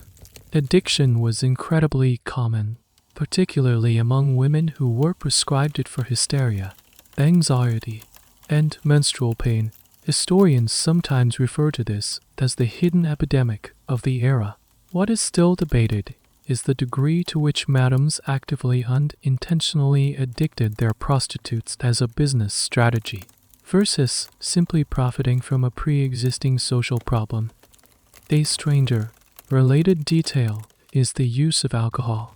While you are often forbidden from drinking the house's liquor for free, many women develop a dependency on alcohol as well. A common, grim practice was for a woman to be so dependent that a client could buy her a drink, which would be a shot of straight whiskey. The woman would down it not for pleasure, but like medicine, to stave off the tremors and anxiety of withdrawal. Her addiction becomes part of the evening's entertainment. The laudanum bottle becomes your most treasured and most hated possession. It offers a temporary escape, but it also digs your grave deeper. The cost drains your meager earnings. The addiction dulls your mind and your will to fight. It robs you of your memories, leaving your days in a blurry, narcotic fog. You look at the older women, the ones who have been here for years, and you see the long-term effects. You see the vacant eyes, the skeletal frames, the premature aging. You are caught in a vicious cycle. The pain and trauma of your life drive you to the drug, and the drug ensures you can never escape the life that causes the pain. It's a perfect, self-sustaining trap. The warm, comforting haze it provides is a lie. It's not a refuge, it's just a slower, quieter, more socially acceptable way to die. Amidst the grime, the debt, and the despair, there is one fantasy that persists. A stubborn weed of hope, growing in the most toxic soil. It's the ultimate Hollywood cliché. The dream that fuels countless dime novels and stage plays, the myth of being saved. The fantasy goes like this: one day, a different kind of man will walk through the swinging doors. He won't be like the others. He will be kind, handsome, and wealthy. He will see past your cheap undress and your practiced smile. He will see the real you, the good woman trapped by circumstance. He will fall deeply and truly in love. He will pay off your debt to the madam, whisk you away from the Scarlet Garter, marry you, deal with you, and set you up in a beautiful house with a white picket fence, where you will live happily ever after as a respectable wife. This dream is the most potent opiate of all, more addictive than any laudanum. It's whispered about among the girls in hushed, hopeful tones. They point out potential candidates: a quiet rancher who always asks for the same girl, a young banker who seems genuinely smitten. Every small kindness from a client is scrutinized, analyzed for deeper meaning. Did he hold your hand a second? Too long did the way he looked at you seem different? These tiny embers of hope arf, and into raging fires of romantic delusion. You too, fall prey to it. A regular client, a soft-spoken merchant, begins to seek you out exclusively. He brings you small, thoughtful gifts: a ribbon for your hair, a piece of candy which you have to hide from the madam. He doesn't talk about his own loneliness like the cowboys do. He asks about your life, your past, your dreams. He listens with what seems like genuine compassion, and you let yourself believe. For a few weeks, you live in a secret, rosy world. You look forward to his visits.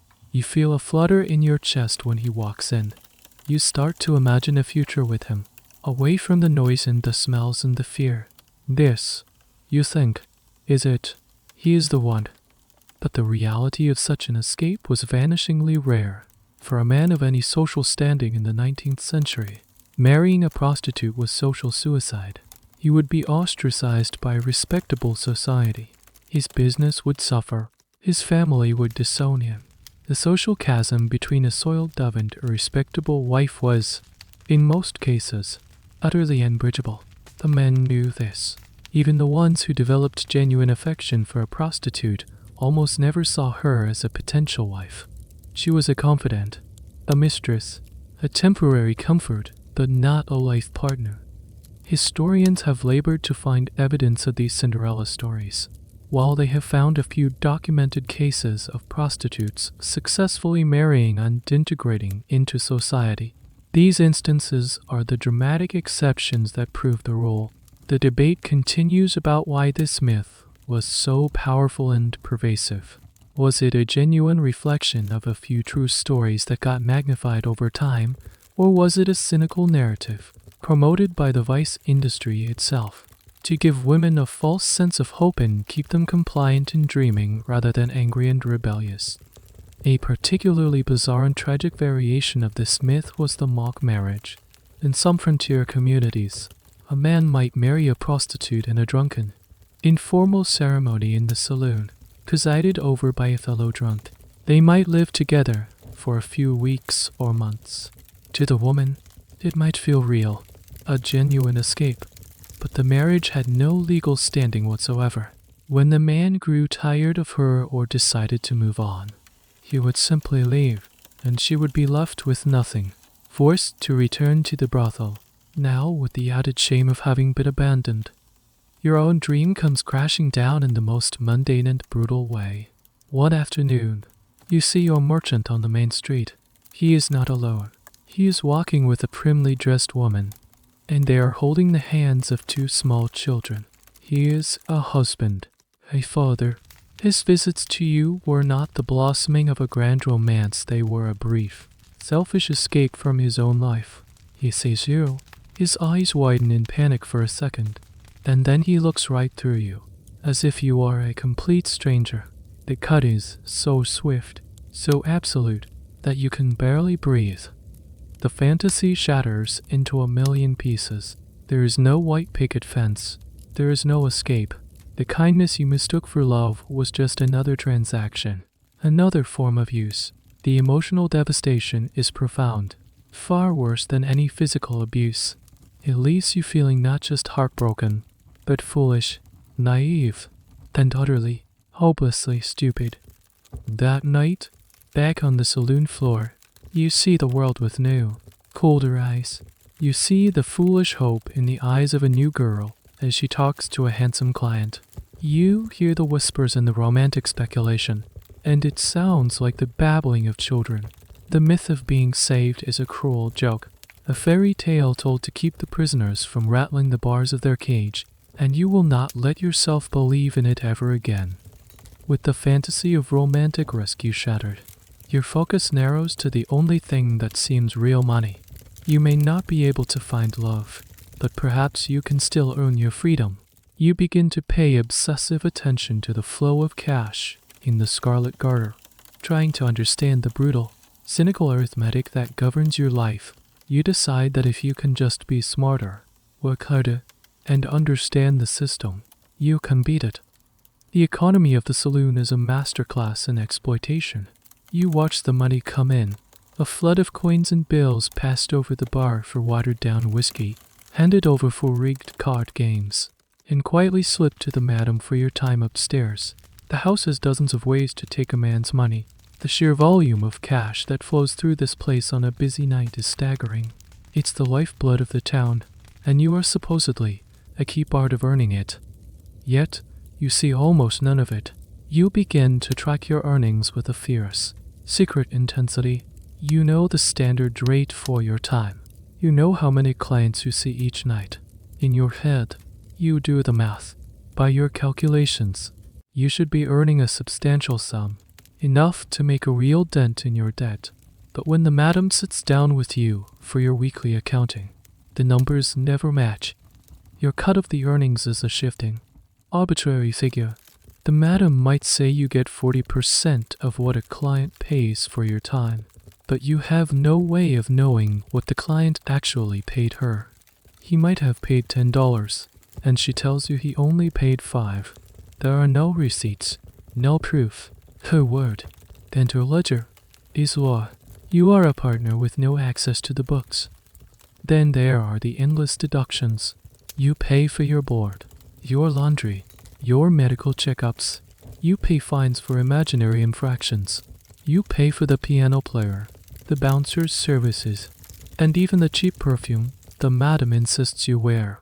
It's death by 1,000 cuts. Every dollar you earn has 10 claims on it before it ever gets to you. The system isn't just designed to keep you in debt.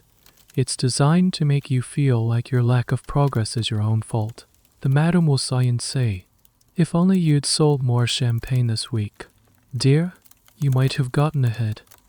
A particularly strange but common practice in this economy was the use of brothel tokens or scrip. These were metal or wooden tokens issued by the saloon itself, often with the establishment's name stamped on them. A client would buy these tokens at the bar and then pay the women with them. The women, in turn, could only redeem the tokens with the madam, who would exchange them for credit against their debt. This system achieved two things. First, it prevented the women from having any actual cash on hand that they might hide or use to escape. Second, it often involved a rigged exchange rate.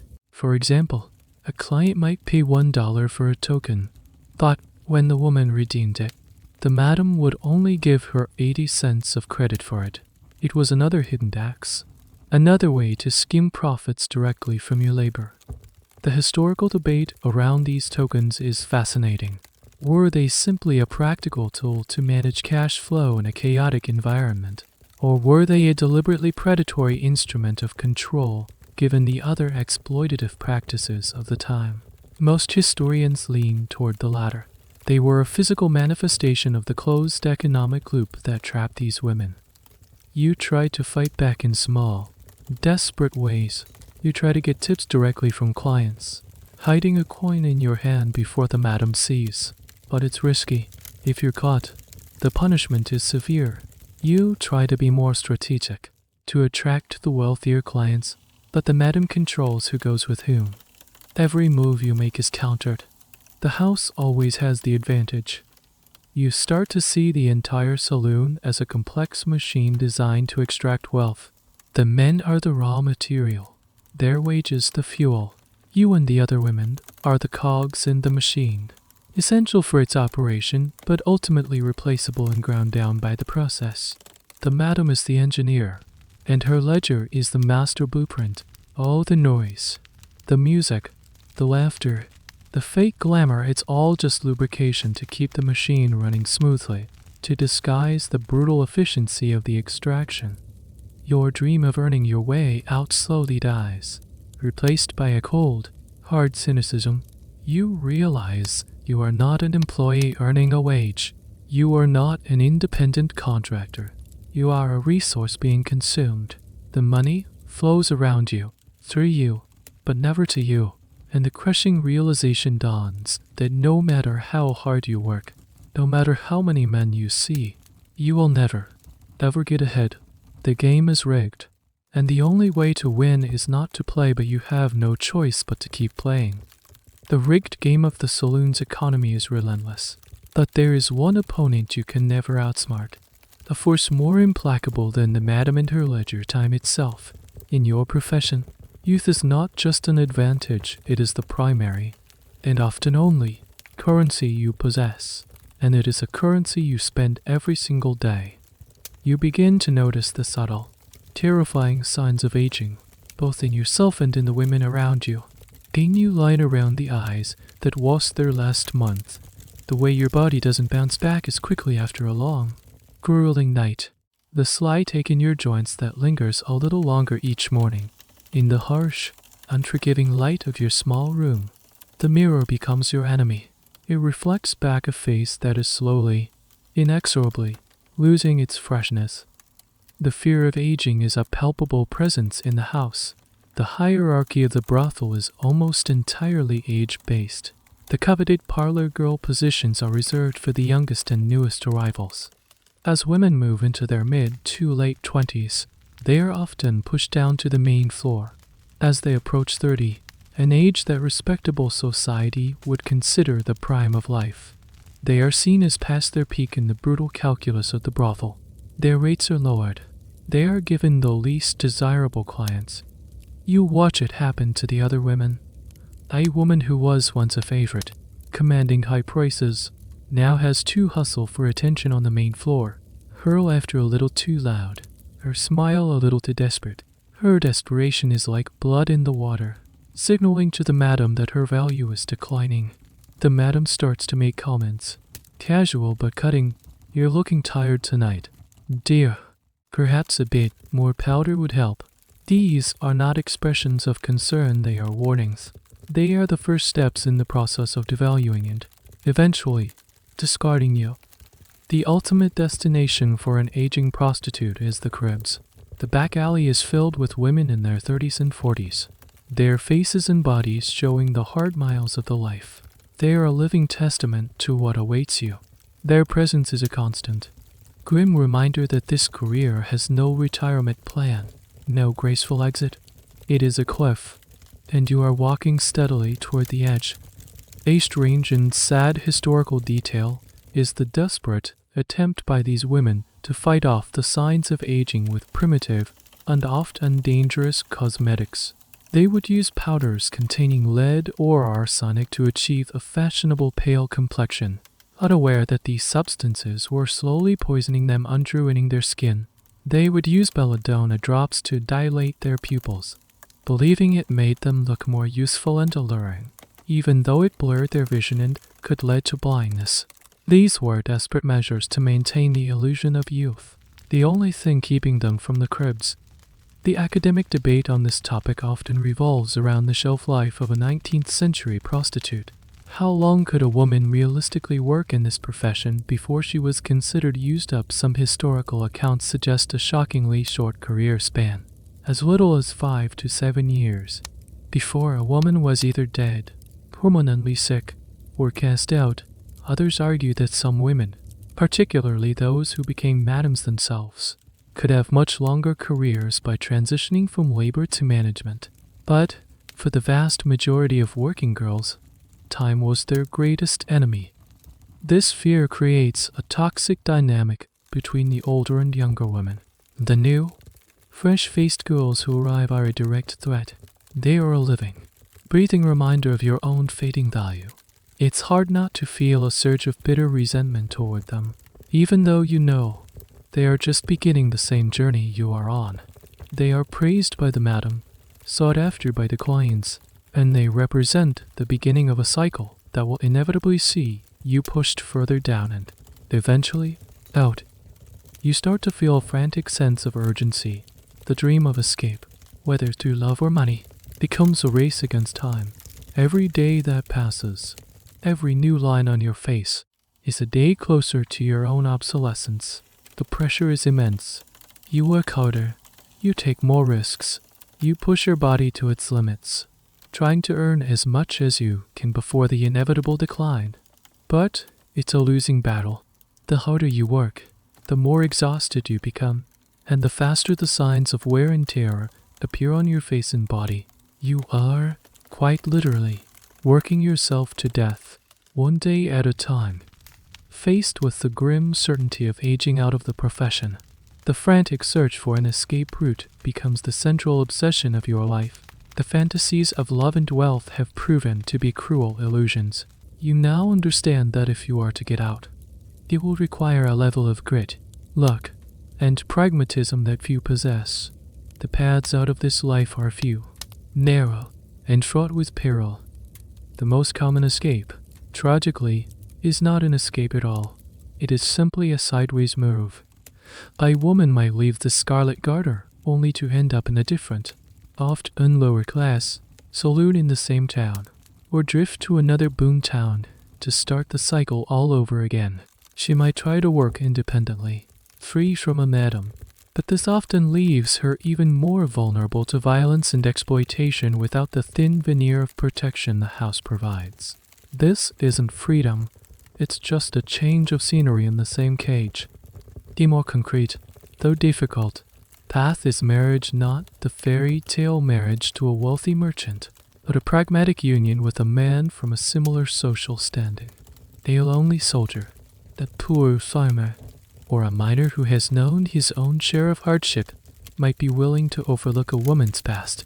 These marriages are not built on romance, but on mutual need and a shared understanding of life's brutalities. Aiming gets a wife to cook, clean, and provide companionship. A woman gets a measure of protection and a chance at a different, if still difficult, life. To achieve this, a woman has to be incredibly savvy, saving what little money she can in secret and carefully cultivating a relationship, all under the nose of the watchful madam. Then there is the path of entrepreneurship, the one the madam herself likely took. This is the ultimate poacher turned gamekeeper story. A woman who is exceptionally intelligent, ruthless, and good with numbers might save for years, slowly and secretly building a nest egg. With a combination of luck and business acumen, she might eventually save enough to leave and open her own small business. Sometimes this was a respectable venture, like a boarding house or a restaurant. More often, it was a smaller, competing brothel. She escapes her own exploitation by learning to exploit others. This transition from prostitute to madam is a key focus for historians studying women's economic agency on the frontier. It's a morally gray area that challenges simple narratives of victimhood. Were these women celebrated feminist icons who broke through the glass ceiling of their time? Or were they simply perpetuating a brutal cycle of abuse? The academic consensus is that they were complex figures of survival, embodying both the potential for female empowerment and the grim compromises required to achieve it in a patriarchal world. A very strange and rare escape route was the ugly man contest.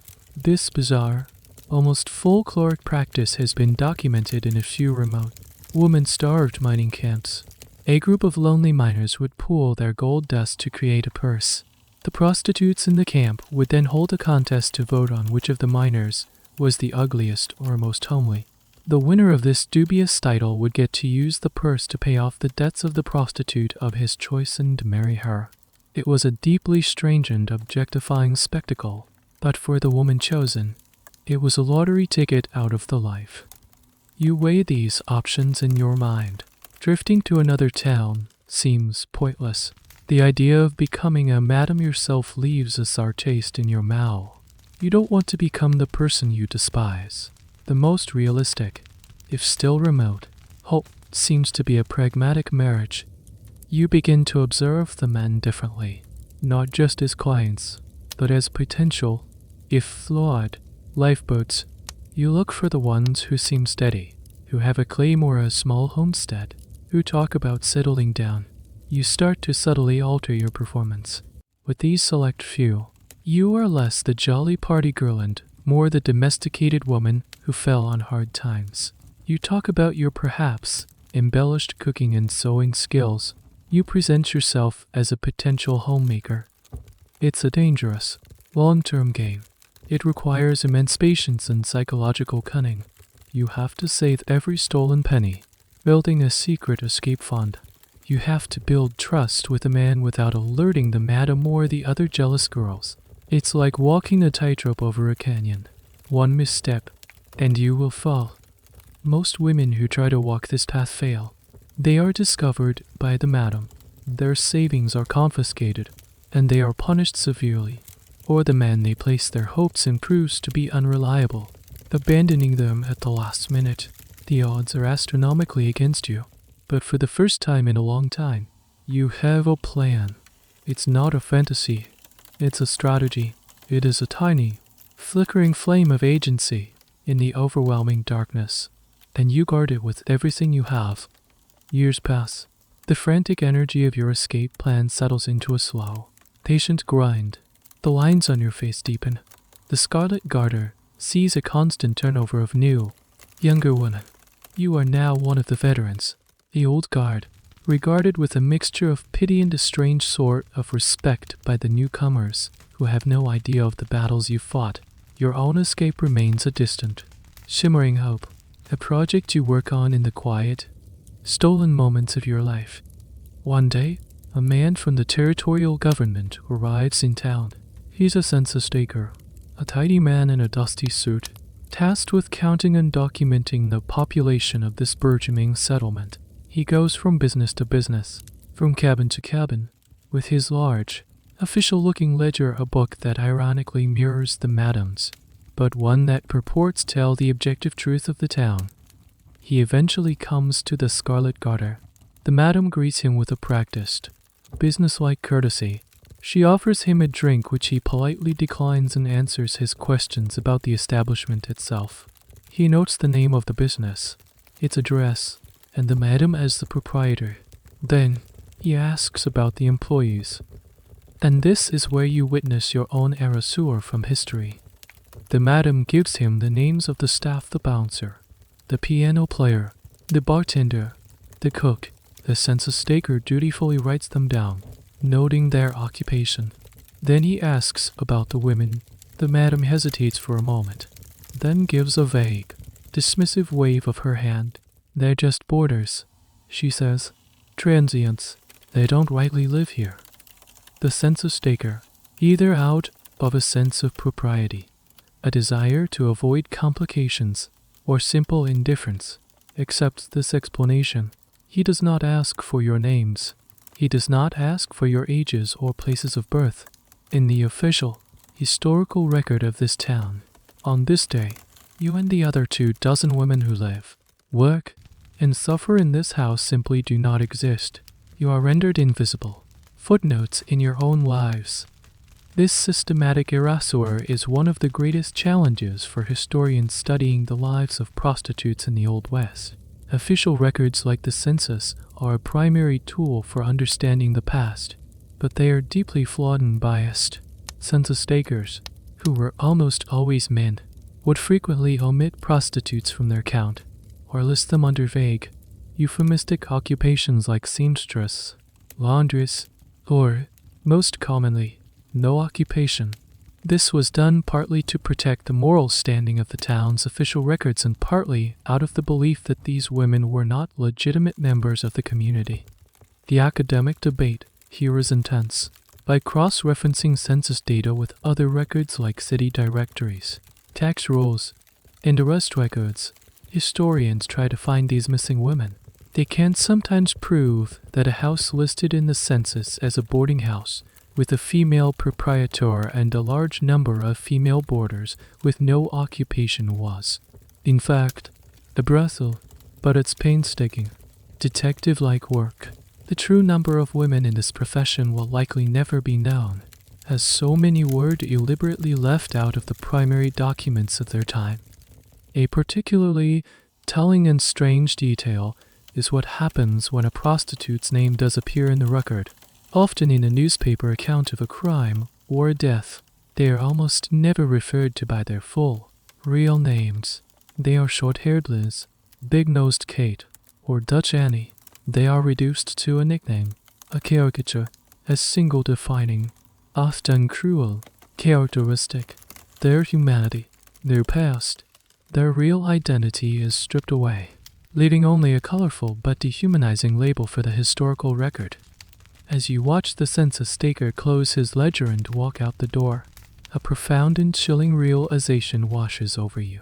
It's not just that your life is hard, it's that, in the eyes of the world, it's not even happening. You will leave no mark. If you die here, your grave will be unmarked. Your name will not be spoken. The official story of this town, the story of its brave pioneers, its industrious merchants, its strong families will be written without you. You are the silent, uncredited scaffolding that helps build the town, but you will be dismantled and discarded before the official portrait is taken. The weight of this erasure is heavier than any debt. It's a kind of death before you've even stopped breathing. Your struggle, your pain, your fleeting moments of joy or connection, all of it will vanish as if it never was. You are a ghost in your own time, haunting the margins of a history that refuses to acknowledge you were ever there at all. Decades flicker by like frames in a kinetoscope. The boomtown that was once a raw wound of mud and frantic energy either busts, fading into a collection of weathered, empty buildings, or gentrifies, smoothing its rough edges into respectability. The railroad brings in more families. Churches and schools become more numerous than saloons. The wild, chaotic frontier slowly, inexorably, tames itself. The Scarlet Garter is a casualty of this change. It's either shut down by a new, reform-minded town council, or it simply withers away as its clientele changes. The madam, if she was smart, took her money and disappeared long ago, perhaps reinventing herself as a respectable hotelier in a distant city. The bouncer is gone. The piano has fallen silent. And you? What became of you? Did your escape plan work? Did you manage to scrape together enough to marry that quiet homesteader, trading the satin dress for a simple cotton one? Your days now filled with the rhythm of farm life, your past a secret you guard with a fierce, quiet tenacity, or did you end up in the cribs after all?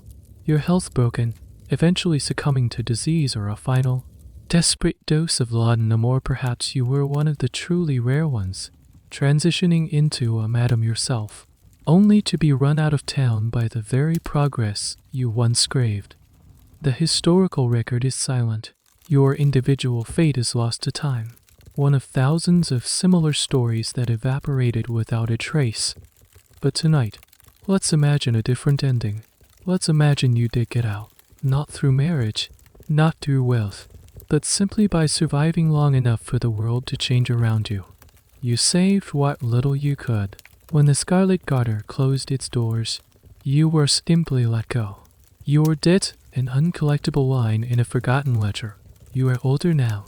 You face a map of a hard-lived life, but you are free. You take on work as a laundress, a cook, a seamstress, the very jobs you once scorned, but which now feel like a blessing. The work is hard, the pay is low, but it is honest. It is yours. One evening, you find yourself walking down the main street of the now quiet town. The street is paved. Gas lamps cast a steady, gentle glow, replacing the flickering, chaotic light of the old oil lanterns. You walk past the new courthouse, the brick-and-mortar bank, the storefronts with their clean glass windows. You find yourself standing in front of the building that once housed the Scarlet Garter. It's a respectable-looking hotel now.